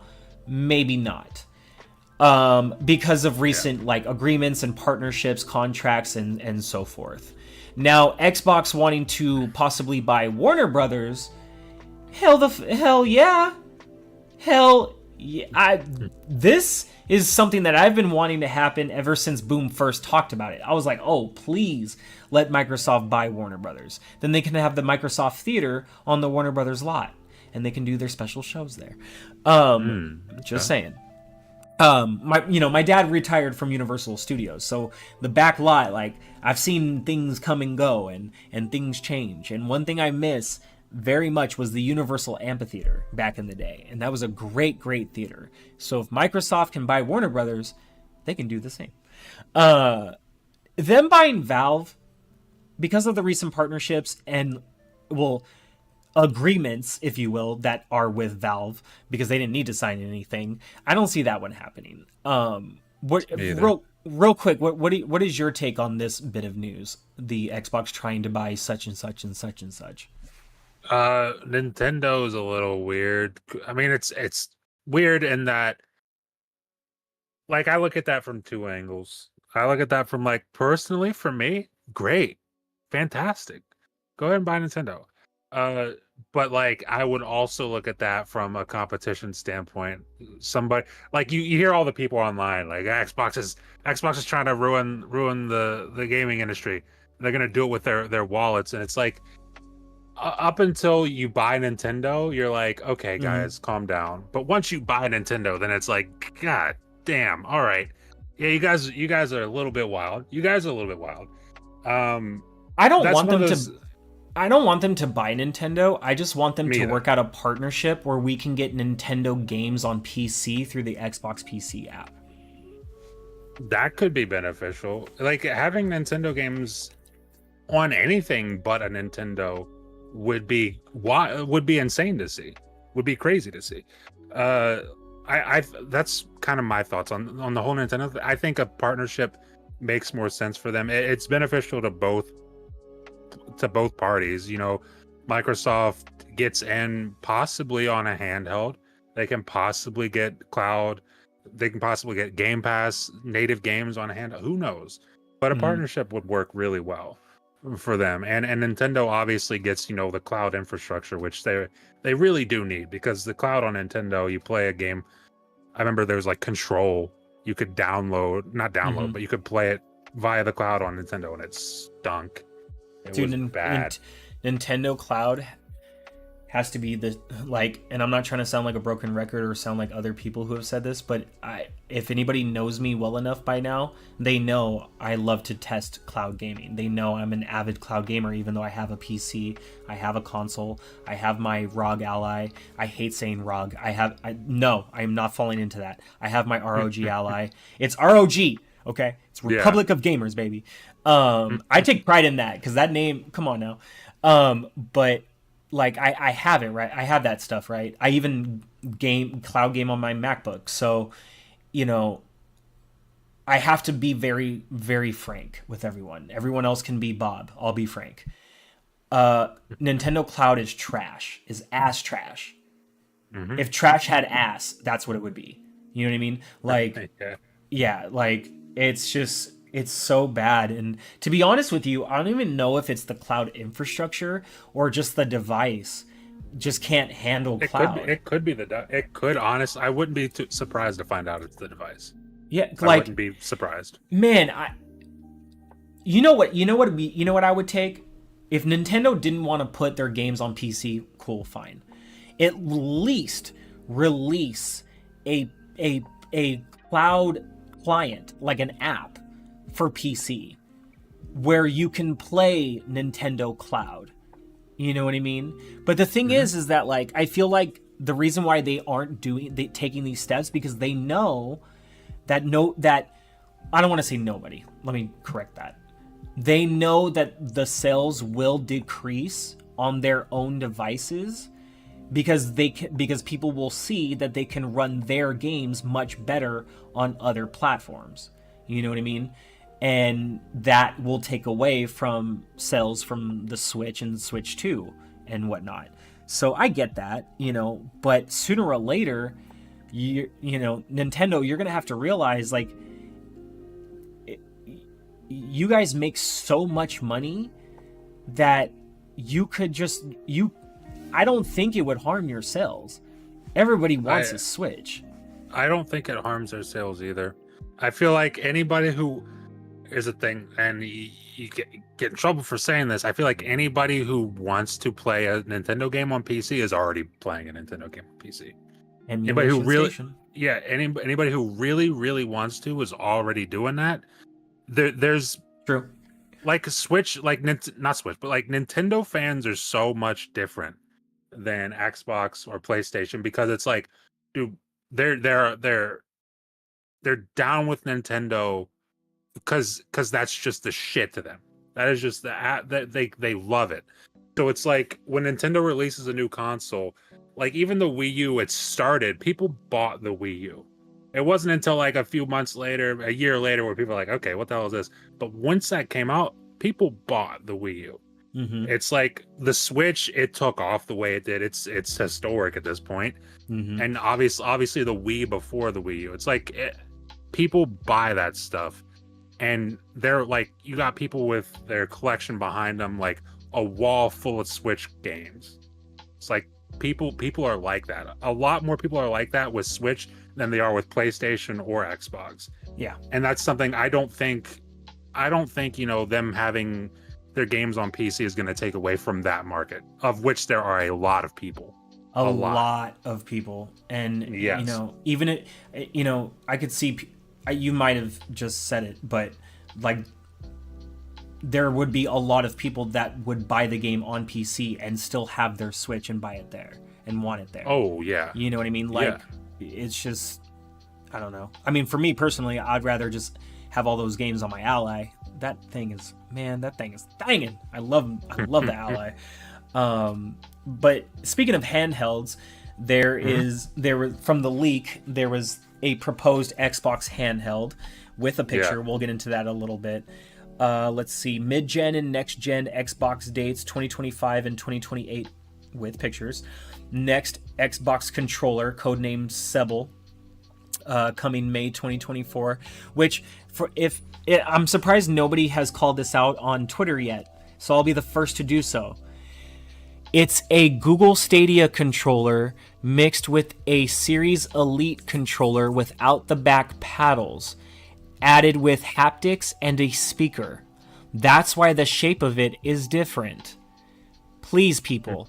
The whole connection thing, like with the cloud and USB-C on the front and da-da-da-da-da, that's Google Stadia controller written all over it. The shape of it, literally, if you hold up the Google Stadia controller next to the controller that they put in this, like I'll try to see if I can get up a picture in a second. It literally is that controller, but instead of Stadia decided to go with Xbox buttons, but with the layout of PlayStation, right? So if you just went back to the Xbox layout, added a gyro type of dial for the directional pad, and that's pretty, and then you added haptics and a speaker and all that shit, and then made it two-tone. That is this controller. literally, without a doubt. And I'm surprised nobody else has seen that yet. That's like, some people are like, the shape, why is the shape like that? I'm like, it looks like a Google Stadia controller, which, if none of you have ever held a Google Stadia controller, that is one of the most comfortable controllers I've actually ever held. And the one thing I wanted them to do and hoped they would have done if Stadia had not went under was release a second version where the sticks were in an Xbox layout, but still the same design, because that controller is comfortable as fuck. So I just wanted to give that tip because I'm surprised nobody else called it out. Oblivion and Fallout 3 remasters and remakes. Hey yo, let's go. Now, even though I didn't play the older games, this is exciting for me as somebody who wants to get into them, because I'm loving Starfield. And I do have a high respect for Bethesda games, and I did have a high love for Elder Scrolls Online. That is something that I did play a good amount of. So I know this is great news, especially for fans of both Oblivion and Fallout 3. Did you play both of these games? Not when they released. I didn't get into RPGs. The first RPG I ever played was Skyrim. And then I kind of went, I went backwards from there. So like, I only recently played Oblivion because I was kind of waiting for Starfield, and I never played Oblivion. I'm like, I'll play Oblivion. Nice. And it's amazing. It's fantastic. Fallout 3, I played that a little bit, or like a few years ago for the first time. Another as far as my favorite Fallout is Fallout 4, just because it was the first one I ever played. But Fallout 3 is just so, it's dumb how good that game is. How good the story is. It's insane. If they're remastering / remaking, we don't really know yet what it's gonna be. I know there was some news decent time ago, early in the summer, where they were talking about a developer leaked, oh, we're doing an Oblivion remaster, or the studio was at is doing an Oblivion remaster, and it's like a hybrid between the Creation Engine and the Unreal Engine. And when I think of Bethesda, I'll tell you the last thing I think of is the Unreal Engine. I don't know how that's going to interact with what they're doing, but I mean, I'm interested to see. And I'm interested to see if it's more a remake than it is a remaster, or more remaster than it is a remake. Because I feel like Oblivion can kind of get away with a remake / remaster, whereas I feel like Fallout 3 needs, which is weird to say because Fallout 3 came out later, but I feel like Fallout 3 needs a remake, because you play the shooting mechanics in Fallout 3, especially after playing Starfield. Dear God, you go back and play Fallout 3, and it's just, it's not hidden. It is not hidden the way Starfield is. So, but I'm hyped for both. Yeah, no, I think that was great news. As soon as I heard that, before I heard anything else, I was like, oh, that is major. Red Dead Redemption 2 next gen, finally. Thank God. Man, I know a good amount of people in my Discord who've been waiting for that one. Let's see. Xbox Cloud console. Next, Series S, codename Elwood, coming September 2025. Next, Series X, codename Brooklyn, coming November 2025. That's the all digital. We'll get to that in a second. Go ahead. So that Series S, me and Ham were talking about that earlier. We think that is the Series S that just released. Because I'm wondering, why would they release this and then, we have another Series S next year, or basically next year? Yeah, and so the only thing against that is because the information showed that it's supposed to be a Series S that actually has like upgrades to it, not just the 1 terabyte and that's black, but that could have been changed.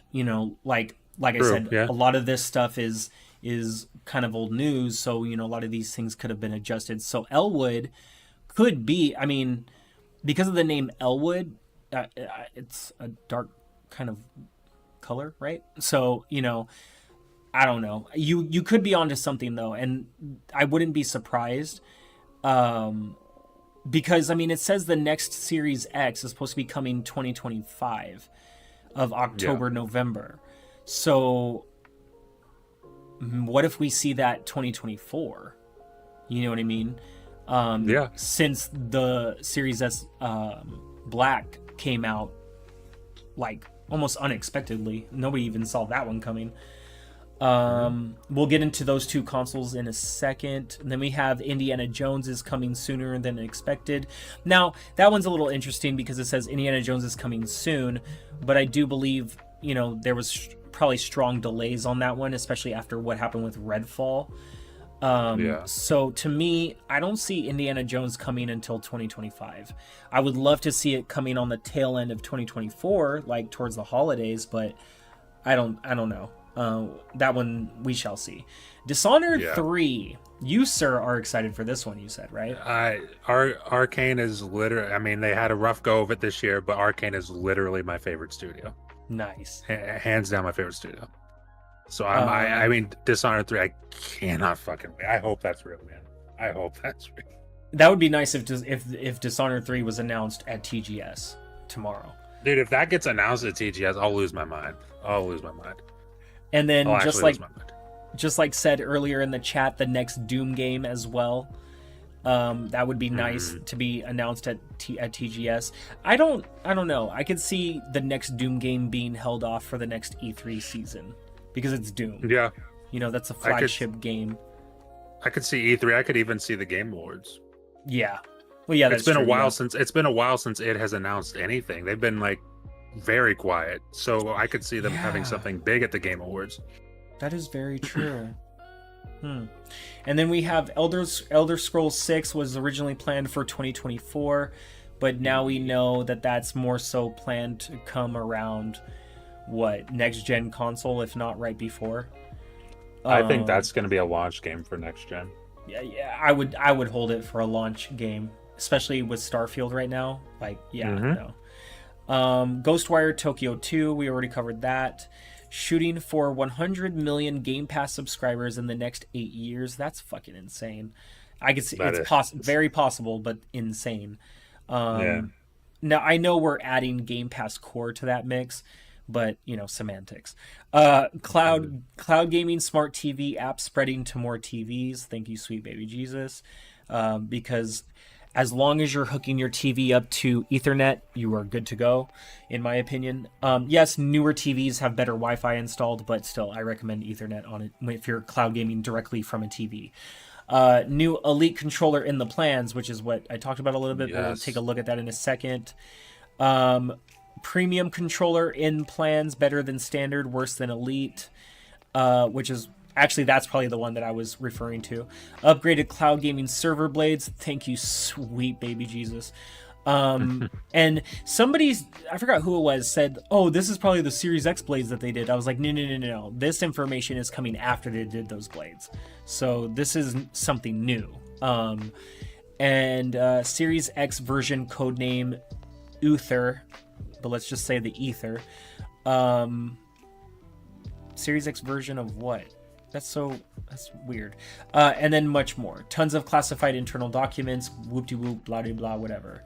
So, let's see if I can let's go back. So, what I wanted to get into first, and Talos was talking about it, was the console information. So here, let's go into full screen real quick.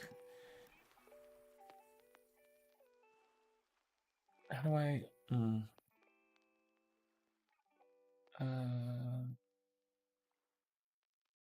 I really hate X on browser.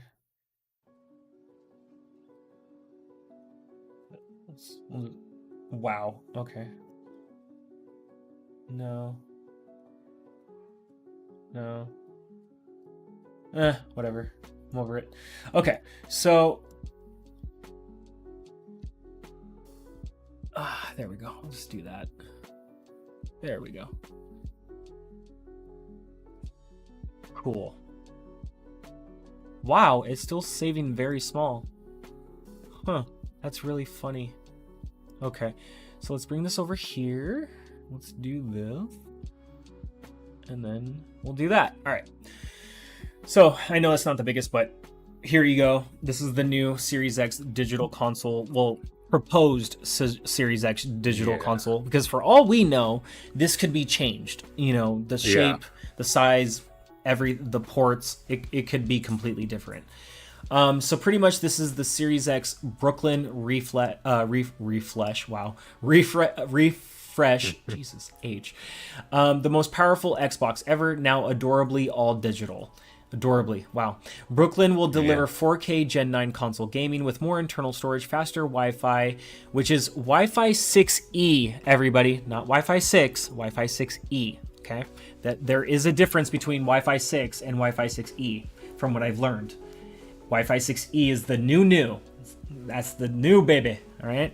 So reduced power, which I think is actually absolutely amazing. A more immersive controller and a beautiful redesign that elevates the all-digital experience of the Xbox ecosystem, giving our fans more to love. Beautiful and innovative new design, more internal storage for games, 2 terabytes, USB-C front port with power delivery, which I'll be right back really quick, but I'll still be here, but I'll be right back really quick. Take your time. USB-C front port with power delivery, all new, more immersive controller, same great price, $499.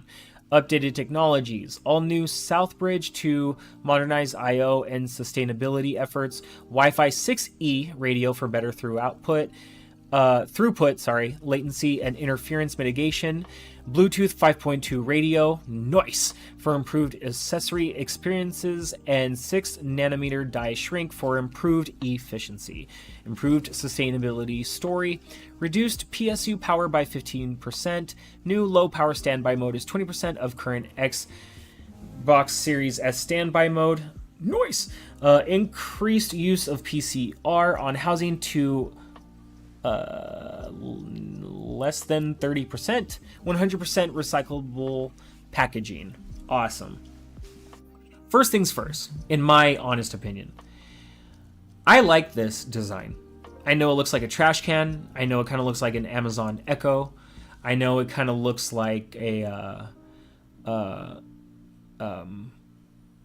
of looks like that old Mac computer that sold, but I'm digging it, to be honest with you. And now that Xbox is getting into wraps for the Series X, they could do a cylinder wrap for the Series X digital. So I'm into this. I'm feeling it. And to be honest with you, maybe this is not popular with some people. I'm okay with the price. You're taking away the disk drive, which for somebody like me, I don't need the disk drive. That's why I have a Series S, and also because of cost. But you're adding 2 terabytes of storage, or you're adding an additional terabyte, but you have 2 terabytes of storage. You're adding a USB-C front port that has power delivery. Okay? Some people kind of overlooked that little aspect. A new, more immersive controller with haptics and speakers. Like, yeah, I'm okay with that price point. Matt likes games. Yep. As far as the Series X Brooklyn refresh goes, what were your thoughts when you saw this? When I saw that, my initial thoughts were I'm interested in the controller. The console itself, I mean, I've got a Series X, I've got a Series S, I've got a PC. I've got so many things. I don't need to add another thing, especially when I've got the Series X already. It's the same console. I already got an extra terabyte of storage in my Series X. Anyway, and by the way, if you guys want physical, just buy the regular Series X. Yeah, exactly. And that's kind of where I'm at. Like, I don't even really care about physical. Like, I'm not gonna get up here and like cap or anything. Like, I'm not gonna get all dramatic about physical, or like, I don't really care. There's games I'll buy physical for, but it's not normal for me. Like, I've been buying digital. Yeah, I've been buying digital since I could. Since it was an option day one, I've been doing that. Mm-hmm. So, like, I have my Series X, I have my Series S in front of me right now. I got no issue buying something digital. But that console for me, I don't love the design of it. But then again, it's old documents. This thing could look entirely different by the time it releases. So it's like, and that's why I'm not completely. That's why I'm not completely sold that this is the look of it. You know, like, I like it, I don't mind it, but I do know that people are very 50-50 on it, or the community is very 50-50, and like you said, for all we know, this shit, they could have just said, no, we're gonna do a smaller Series X, like, you know, like We're going to do the same thing, but we're going to do it a little bit smaller, and it's going to be all digital. My thing. Sorry, continue. No, you're all good. You're all good. Yeah. So my thing is like, people have wanted an all digital Series X. There have been a lot of people that have asked for that. I would love an all digital Series X because I could care less about a disk drive, but that's just me. I have friends, and plenty of them, that do like to collect physical and play physical. And I'm all for that if that's what they want to do. So my thing is, like, as far as them wanting to do a Series X digital for the same price, but more storage and USB-C options, like, yo, fuck yeah, let's go. I'm all for it. Because if you want physical, just buy the regular Series X. I don't really see what the huff and fluff is about that, And if you don't care about that and you want the extra storage, on top of that, you get the digital version.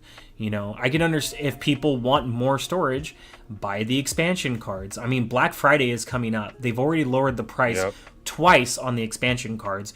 You already have 2 other companies that now make their own expansion cards for the Series X. Black Friday is coming up, like I just said. You're going to have way too many websites that will offer those cards options. You know what I mean? And who's to say you can't find a sick-ass deal on an extra terabyte for your Series X, or even a terabyte and a half, or 2 terabytes, whatever it is, I'm going to try to use Black Friday to add some extra storage to my Ally, but that's a different conversation. My thing is like, if you don't like the design of it, okay, cool. But to complain that they're offering a Series X digital when you can just buy the regular Series X is weird to me. I don't know. Like, I don't, everyone's opinion is their own and I respect it. But in my opinion, I just think that's weird. So I don't know. I think it's overreact. It's overreacting because people like to overreact. It gets interaction. For better or worse, it gets interaction. Like I saw, there's a content creator who I really enjoy his content. I have no problem with the guy. He's an awesome content creator, huge content creator. You might have heard of Mudahar. Yeah. He made like I remember I refreshed my YouTube recommended page, and it was like Xbox is killing the industry or something. That was like the title of his video. I was like, Jesus, that is one hell of a headline. Yeah, that's one hell of a headline for your video. And like I saw him kind of explain himself over on Xbox, and then he kind of eased off of it. And I'm like, okay, I get it. I get the interaction thing. I get what you're doing. It's fine. But like, it's no different than what Sony's doing. They got the digital console. They got the physical console. It's like, if you want to get whichever one you want to get, whichever one suits you best, get it, and just be happy. And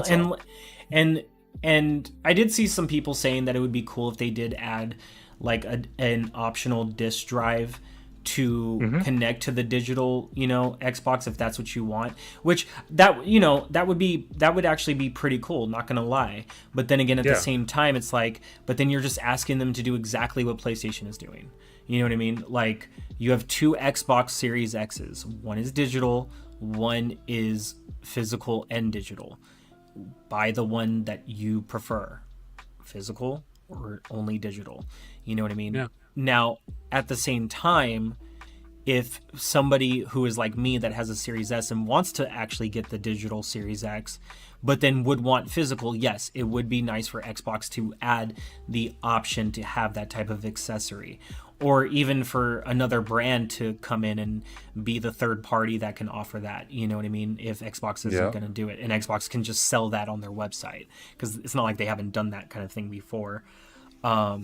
So there's a lot of things you can do with this, but I think the really cool thing, and like I said, people kind of overlooked this part, it has a USB-C front port with power delivery.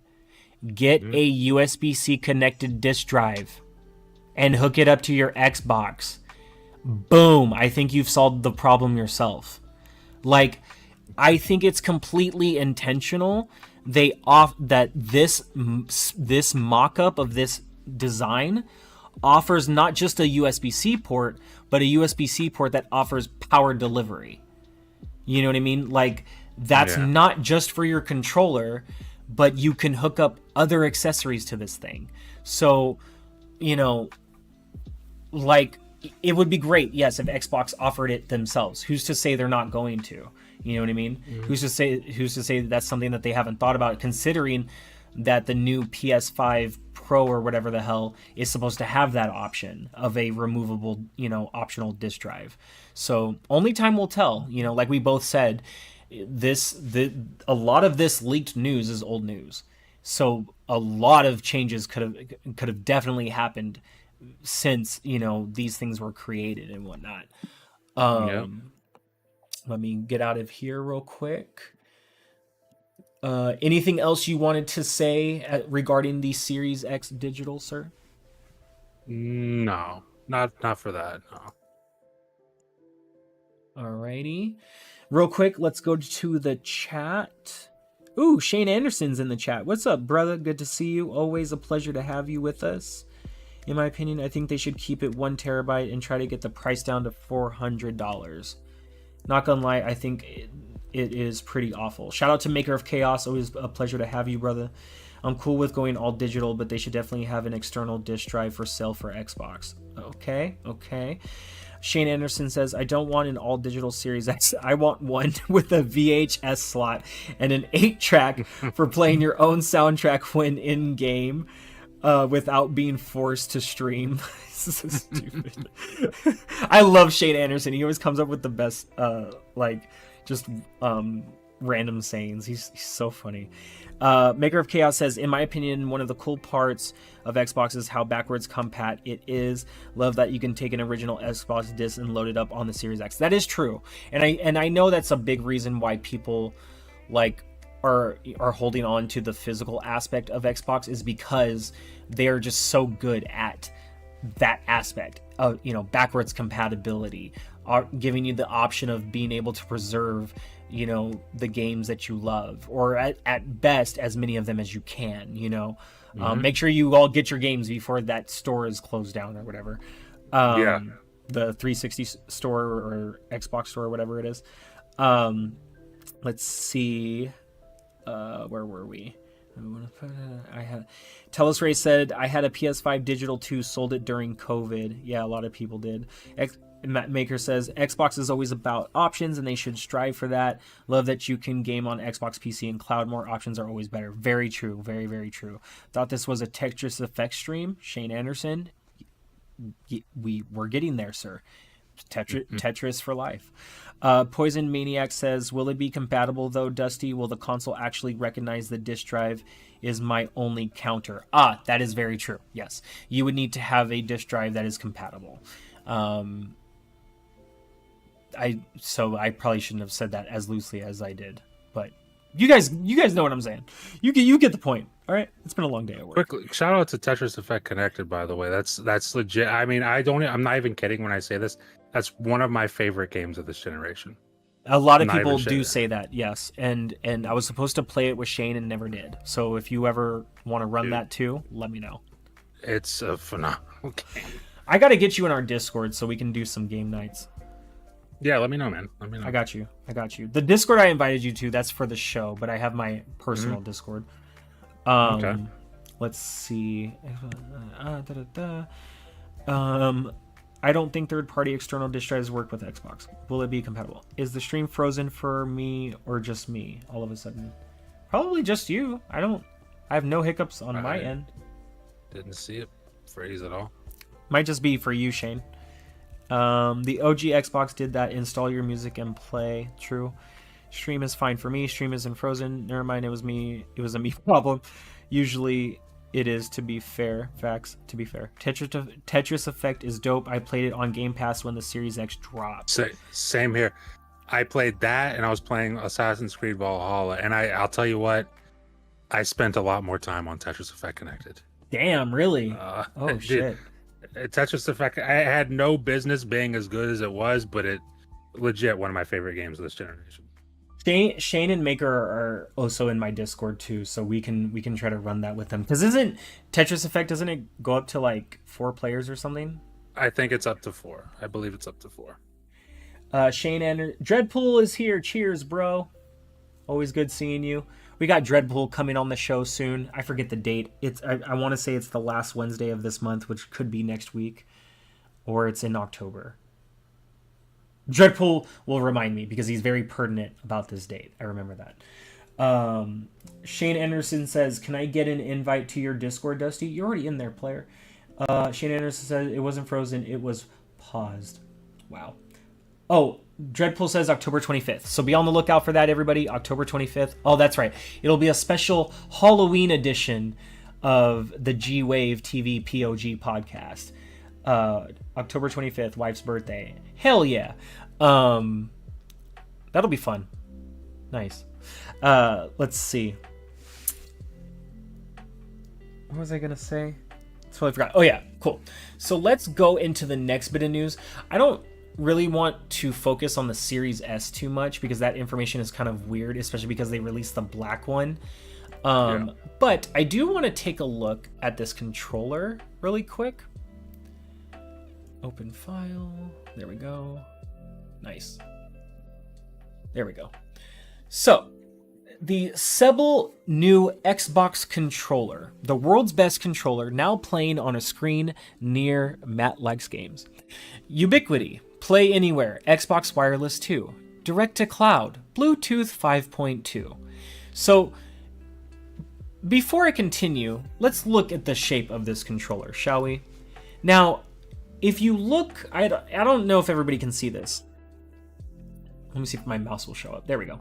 If you look at the lining under here, right?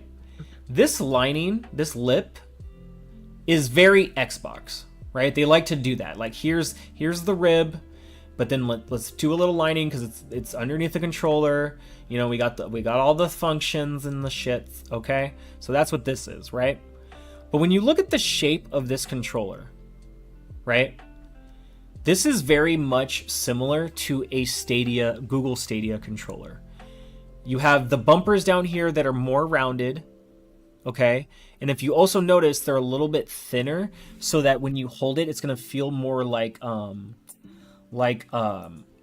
it should sit more into your palm is the idea of that. Then you have the shape here. It's a little bit more lined. Yeah, got a little bit of like the Stormtrooper lining going on. You know what I'm saying? Now, I know some people might not be thrilled about this two-tone aspect. I actually like this. I like this a lot. I think this looks really, really nice. Imagine Design Lab, what you can do with this. That was my thoughts of it. Is the Design Lab is going to be crazy for this controller. Yeah. Oh, and supposedly there's supposed to be like a Design Lab in the works for consoles. What? Did you see that in the leak? I was like, please bring that now. Design Labs for consoles, you said? Yes. Apparently that was one of the stuff that was in the leaks. I don't have it in front of me, but I'm gonna on the next episode of P.O.G. You know, there might have to be more stuff we need to get into because there's even other people where they haven't even covered everything that was in the leaks. They just covered like a lot of the bigger news and all that stuff. Let's see. Moving on, we have seamless. Oh wait, no, actually, what I wanted to say was Xbox Wireless 2. So I guess that's their new wireless connectivity. Direct to Cloud. So what I think that is using is the technology that that Google Stadia used with their controllers before they, like, when they shut down, they finally opened the controllers to allow Bluetooth, and you just had to go to like this website and add like do some workaround to your controller, and then it would add Bluetooth functionality. But the original way the controller would connect was either connecting through Bluetooth or it was connecting through Wi-Fi. But when it connected through Wi-Fi, because you were cloud gaming, essentially you were connecting through the cloud. And you would enter like a code with the controller, and that's how you would connect your controller to Google Stadia and play, right? And by the way, that type of connection, so much better than Bluetooth. Way better than Bluetooth. So what I think this whole direct to cloud thing is under the wireless 2, but just so happens to be above Bluetooth, is this controller might be utilizing not only Bluetooth connectivity, but your Xbox wireless connectivity, but on top of that, Wi-Fi, in a sense, cloud connectivity for even better low latency. And I think that if that is the case, that's how I'm reading it as, that would be pretty major. I think the only other controller right now that does that is the Luna controller, the Amazon Luna controller. I think that one has Wi-Fi and Bluetooth connectivity capabilities. Let's see. Seamless pair and switch. New mobile app features. Thank you, Jesus. See pair devices and cloud. Manage devices and accessories. Immersion. Feel the game. Matt likes games. Precision haptic feedback. VCA haptics. Double S speakers. Accelerometer. And quieter buttons and thumbsticks. Thank you, God. Would you like to give me your input on this section for the controller? Precision haptic feedback, haptics, double S speakers, accelerometer, quieter buttons and thumbsticks. Haptic feedback is cool. I don't like the speaker. I don't like speakers in the controller. I don't like when PlayStation does it. It's just I'm not a fan of it. It breaks some. Like I don't like whenever I get a call or something, and I mute my TV and I'm playing a game, and then through my controllers, just loud blaring noise because I muted my TV, but it's not muted my controller. I don't like that. But yeah, haptic feedback is interesting. I'm interested to see how they implement that, because obviously they have a ton of first party games and everything, so it's like I'm interested to see how. Will Hellblade support this? Will Forza Motorsport? You would imagine Motorsport will, because Forza's like kind of Xbox's tech demo for everything. So you'd imagine Forza will support it. So I'm interested to see how they implement this. Yeah, me too. And I'm wondering if it's as simple as just like the controller knows to separate certain vibrations, you know what I mean? Like, so even if a game doesn't fully have haptics set up for this controller, that the controller can have like a base haptic to it where I'm probably saying this so incorrectly, but a base system where it can separate the vibration and it can kind of sense, almost like when you're watching like a movie in home theater and something's happening somewhere in the movie, so your speakers know where to transition the noise as if you're actually hearing it in front of you. I wonder if the technology can kind of almost do that in a sense, so it's like basic haptics, while like, Playground and whoever can set up an actual update to utilize the haptics in the controller for the game, actual specific features. I don't know. I'm just going off the dome here. The quieter buttons and thumbsticks. How does that make you feel? Because if it's one thing I know about the newest controllers, man, those buttons are loud. Dude, I've heard you and Loke say that. I was gonna say I've heard so many people, but I've heard you and Loke say that. I know Loke's probably ecstatic. It's never crossed my mind. It has never crossed my mind. Like when I picked up the Series X controller for the first time and hit the D-pad, I was like, it's a little bit louder than normal. And that was my reaction to that. But like, I know Loke hates it, and Loke's like, oh my wife, I'm gonna wake up my wife. I'm like, how hard are you hitting the buttons that you're gonna wake your wife up? Like, I don't know. That's just me. But I mean, it's good for the people who do have a problem with it, because I there are a few. Now, the way that this is designed, because it's two-tone, I feel like this black part is actually the complete underside of the controller. And that this and whatever's on the back, what you're holding, like all of this, is all haptic. Okay, I see what that's why this is like a plastic shell up here. I don't think this was just for a two-tone design. Like if you look closely, like the ridges on the palm part of the handle, it's not just reminiscent of the ridges on the other controllers or the newer controllers, but more so reminiscent of like rubber feedback almost. You know what I mean? Like if you're like think about I have the Forza Horizon 5 controller, right? And I love that controller because of the rubber grips you get on the bottom. So what if all of the black part is essentially not that same type of rubber, maybe a plastic type of rubber. I don't even know what I'm thinking, but just something along those lines. But this is all haptic. You know what I'm saying? So you'll feel it in your palm. You'll feel it in your fingers. Yeah, that controller. Yeah. So that's why I feel like this is a two-tone design. Maybe you'll get the haptics in the sticks, which I don't know if I would want that. But yeah, I don't know. That's just kind of how I'm reading it. Let's see what the chat says real quick. I'm spewing about that. I don't trust people throwing shit around stealing. Specifically, it connects your router directly instead of your console. Design lab sick. In my opinion, wraps should be fine as long as it isn't blocking ventilation. The haptic feedback can be nice, but for the most part, it doesn't really do much for me. Wraps don't block any vent or airflow areas, so it shouldn't cause any issues. Yeah, as far as the wraps go, Paris showcased his Starfield wrap for his Series X, and it was perfectly designed, doesn't block any ventilations. He said the wrap is like, when you see it in person, it's so much better than like in the pictures show. I actually have the wrap pre-ordered. I haven't been charged yet, but I have it pre-ordered because even though I don't have a Series X, I actually have an idea. I had like a light bulb moment, but I wanted to like build my own light and then wrap the wrap around the light so it could be like a Starfield light, and I could put that on my desk.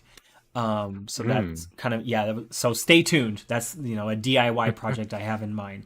But I was thinking of taking like blocks of like wood and then, like nailing them together and then drilling out like a part in the middle, like for the back, and then, going down through the middle and then connecting it that way, and then just having the light like shine through out. And then that way I can, if I wanted to, I can put like maybe like, I was thinking like different like little cards that have like designs on them, and then like put it on top, and hopefully that will shine through and project it on like the ceiling or whatever. We'll see if that works. But that was just a creative idea that I had for it because I don't have a Series X, but when I saw that wrap, I was like, ooh, I could still get the wrap and make a cool light out of it. So we'll see. Yeah. But that was just a fun little idea. To be honest with you, and some people disagreed with me on this, I still think I'm right because I like to think I'm right when I'm right. But they can make wraps for the Series S. I've looked at the Series S enough times, and you can make a wrap for that console. It really is not that difficult. So I really don't understand how people don't see it. But that's just me. Moving on. Sustainability. Yeah, they can. Come on. Sustainability. Do good, feel good. Rechargeable and swappable battery. Thank you, sweet baby Jesus. Recycled materials and less resin. Repair and disassembly. Durable and reliable. New modular thumbsticks. Improved longevity. Continued build improvements. Approachability. Engage and delight. Lift to wake. That's insane, and doesn't surprise me because if it has haptics, you would think if you just grabbed your controller, everything just starts, right? Now I can see where that could get annoying when you don't want to turn on your console just yet and you're just trying to move your controller, but maybe you can like set it to like, oh, if I grab the left side of the controller, the haptic can tell. I don't know. Familiar Xbox feel, same ergonomics as Merlin, same layout and activation forces, SE, LE, XDL options as expected. So overall, even if you didn't get like a new Xbox that comes with this controller packaged, are you getting this controller, period? Yes. Okay, cool. Yes. Just wanted. All right, 100%. That's the show. Good night, everybody. No. And the thing that sells me that more than even the haptic feedback, more than whatever, is the modular thumbsticks, because there's a thing like I just got this. In fact, I've been using this to game mostly. It's a GameSir G7 SE, How do you and like it? it has Hall effect thumbsticks, Hall effect sensors in the thumbsticks, which means I'm never gonna get stick drift unless I force it to get stick drift. It will not get stick drift. Like something else in this controller will break way before it ever gets stick drift. And that is something that I'm gonna say forever that companies, like first party companies, need to be doing, but I get why they don't, because it's like they're trying to sell you accessories, and if they sell you a controller that's never gonna get stick drift, then you're never gonna buy another controller. I get it. Yeah. But Yeah. like at least have modular thumbsticks. At least. I also have the Thrustmaster has modular thumbsticks. It's like one of my favorite controllers for that specific reason. You get stick drift once every 2 years, $20, maybe $15. You get a new thumbstick, and you don't have to worry about buying a whole new controller, and your warranty's up. So that has me sold on it alone, just that aspect. I like the design of it a lot. I'm excited for this. And I like that Microsoft took their time with it. They know that once PlayStation dropped their PS5 controller, which, don't get me wrong, that's a well-designed controller. It is. You know, Microsoft and Xbox weren't quick to rush theirs out just for the sake of the fact that they have to do one too. You know what I mean? Mm-hmm. They even introduced a revamped Series Elite controller before even saying anything close to this, you know. And if you notice, this is dated, because if you notice, the action buttons in the center are not completely updated. You know what I mean? Like there's it has like the button on the left, the button on the right, and then the button in the center is just this like blank button. You know what I mean? Like, is that supposed? It doesn't say that's supposed to be for doing captures or this or that. You know, that's what we have now. So, looking at this now, this is a beautiful controller in my opinion, and I would love to have this right now. But this is not the fully final design, and even that gyro D-pad doesn't even look completely finalized as well. This is giving me mock-up vibes, but at the same time, I hope this is very close to the final product, because I would love to have something like this. And then it would be cool because it's a new controller, it has haptic feedback. You know, it's pretty much the Series X Pro controller.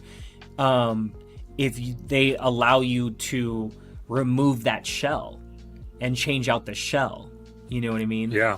Like they can sell like cover shells at Target or whatever, or Best Buy, and you can get like different colors, and it's easy to just remove the shell itself. You just have to remove like the D-pad or whatever it is. Who knows? But as far as Design Labs goes, man, if that it's gonna news, be nuts. I'm gonna be looking through more of the leaks. Obviously, you know, time is against us right now. But I'm gonna be looking through more of the leaks, and I will be, having another episode where I talk more about some of the other stuff that was talked about. And if you'd like to join me again for that, that'd be awesome. We could do like a part 2 of this, information. But awesome. But yeah, it's, if that news is true about the consoles being in Design Lab, like you're telling me I can Design Lab my own Series S or Series X, that's nuts. That would be insane. And oh man, go ahead. Dude, here's the thing with that.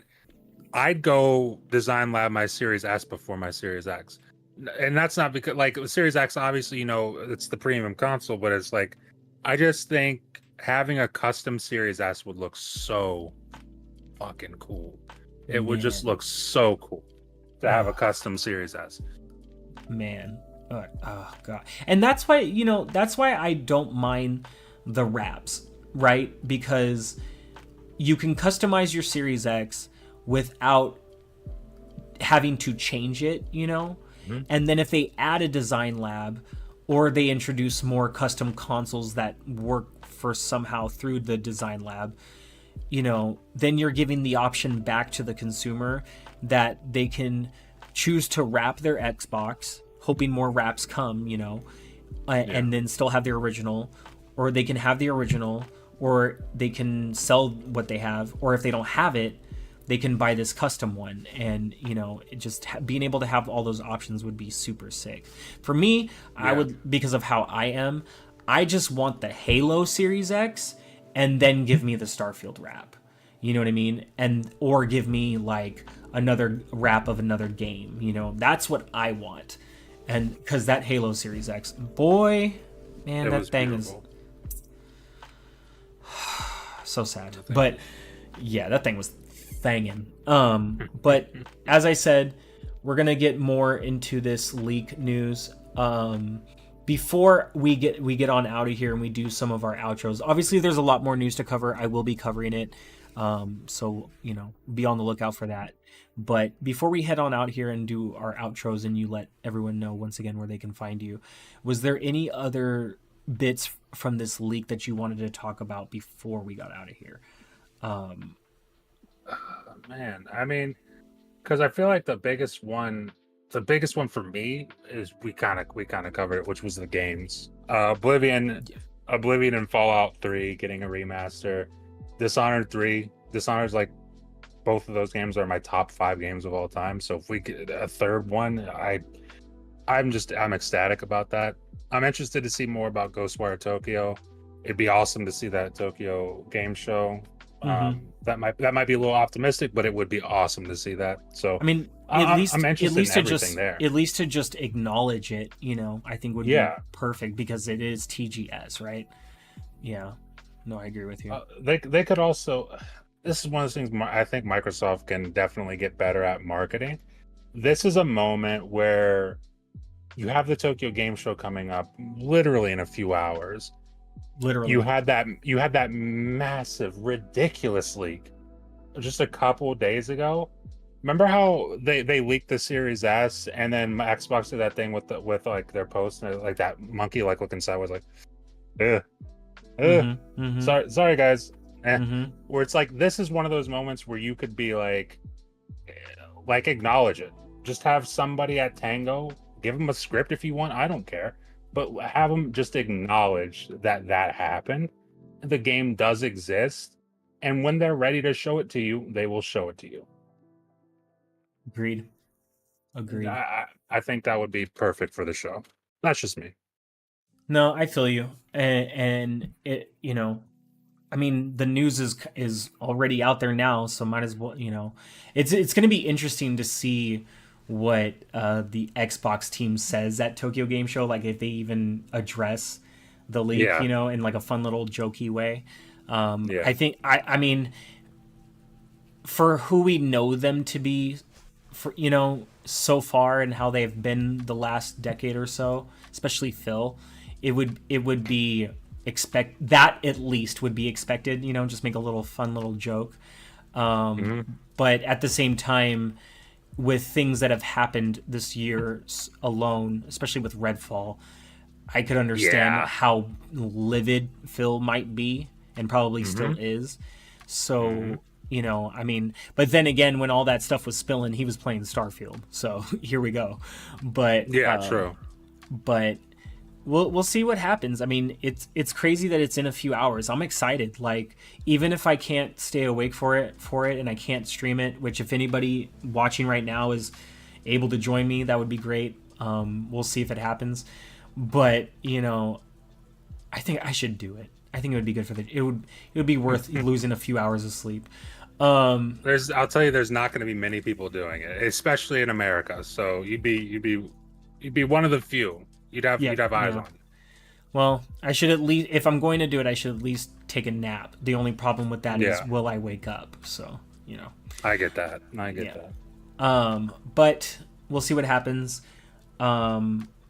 it's in a few hours. I'm excited, just because it's an exciting time for Xbox.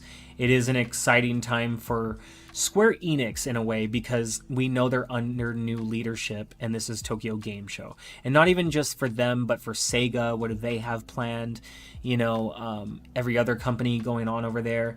And I'm just thoroughly excited for not just the Xbox community over in Japan, but as well as the PlayStation community or gaming community as a whole, Nintendo community, anyone and everyone. Like, just, I've been to Japan, and I can honestly say, like, I love it there. I love the people. I love the culture, the food, the lifestyle, all of it. And shout out to all of my friends over there. Shout out to everyone I haven't met over there.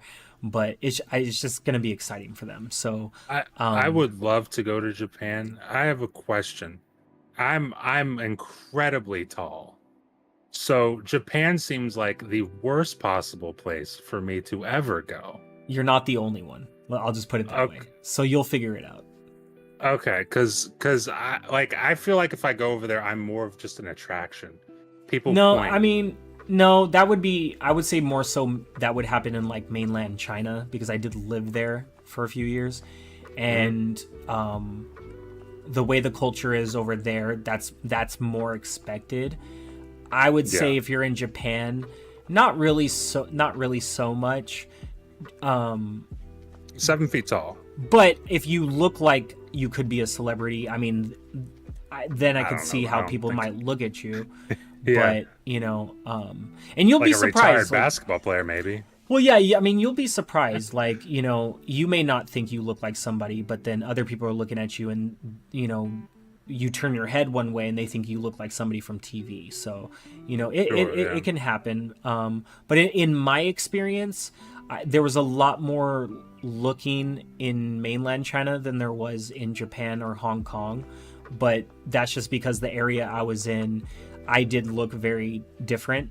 But it wasn't in a bad way, you know what I mean? Don't let it deter just curious. you. Just curious. Yeah, they were just very curious. And, some people did think I was like this celebrity or that celebrity. And then when they found out why I was actually there, then they just thought I was a celebrity for what I was, So it didn't really stop. But the people there were just beautiful. Like, China's my second home. I loved it there. And Japan, I got to be there for 3 weeks. God, I miss that place for the life of me. One of the dreams I have is to have like a home in Japan, even if I can't be there all the time. Like, I would just love to have a home there that I could go to. Yeah, you gotta go. You gotta go. It's absolutely worth it. Just go. That's all I can say. I miss it dearly. But yeah, we hope Tokyo Game Show is a success. We hope that the Xbox portion of it will be a success as well. We hope that Final Fantasy VII will freaking come to Game Pass. Oh, please. It's about time. Please. Oh my God, please. And we'll see what happens. But before we get out of here, please, Matt Likes Games, thank you so much for joining me tonight. It was a blast to have you, and I mean that. Thanks sorry for having me on. No, we got to get back we got to get you back on, and I mean that. And we got to do a part 2 of this freaky leak news, and whatnot. So I'll be hitting you up real quick for that. But yeah, let everybody know where they can find you and where they should subscribe. Okay, so you can check me out on Twitter at Matt Likes Games. Check me out over there. And then as far as my YouTube content, check me out on YouTube. It's Matt Likes Games. Videos every Monday and Friday at 11 a.m. Eastern. And then on Wednesdays at 11 a.m. Eastern, I do a podcast with Ham Solo, the 2-player podcast. Look forward to that every week. And then I'm on Ham's channel. My God, I'm on Ham's channel on Bullsitting every Friday at 4 p.m. Eastern. And then me and Ham also do a show with my buddies, Hard Days Mike and It's Me Tuan on Sundays at 8 p.m. Eastern over on the Game Drain on YouTube. So check all that stuff out. That is where you can find me. And thank you again for having me on. Nope. Thank you for being a guest. Thank you for putting in the time. And once again, sorry we went over time. I know you guys are used to it. But I hope you get your rest and whatnot. unless you plan on staying up for Tokyo Game Show as well, because you never know. And I will be talking to you real soon. You guys can find me on all platforms at the Dusty Uno. If what they say is true, that Elon Musk is going to be charging everyone to use Twitter, then you can definitely start finding me on Threads all over again. I haven't left, but I will be using that all over again. Oh yeah, find me on Threads too. Yeah. I'll be there. Same, if they start charging, I'll be there. Yeah, hell, fuck, F that. I know my Twitter meets criteria for Twitter Blue, but standards, I don't know. Anyway, but yeah, you guys can find me on Twitter X for now, Threads. I do have an Instagram. I should use it for like gameplay and stuff. I know. You guys can find me on YouTube, obviously. And yeah, at the Dusty Uno. So without further ado, I will let you all go. Whether you hit the live or you caught the replay, you know the vibe. Hit subscribe, give a like, and we'll see you guys next time. See Peace, ya. everybody.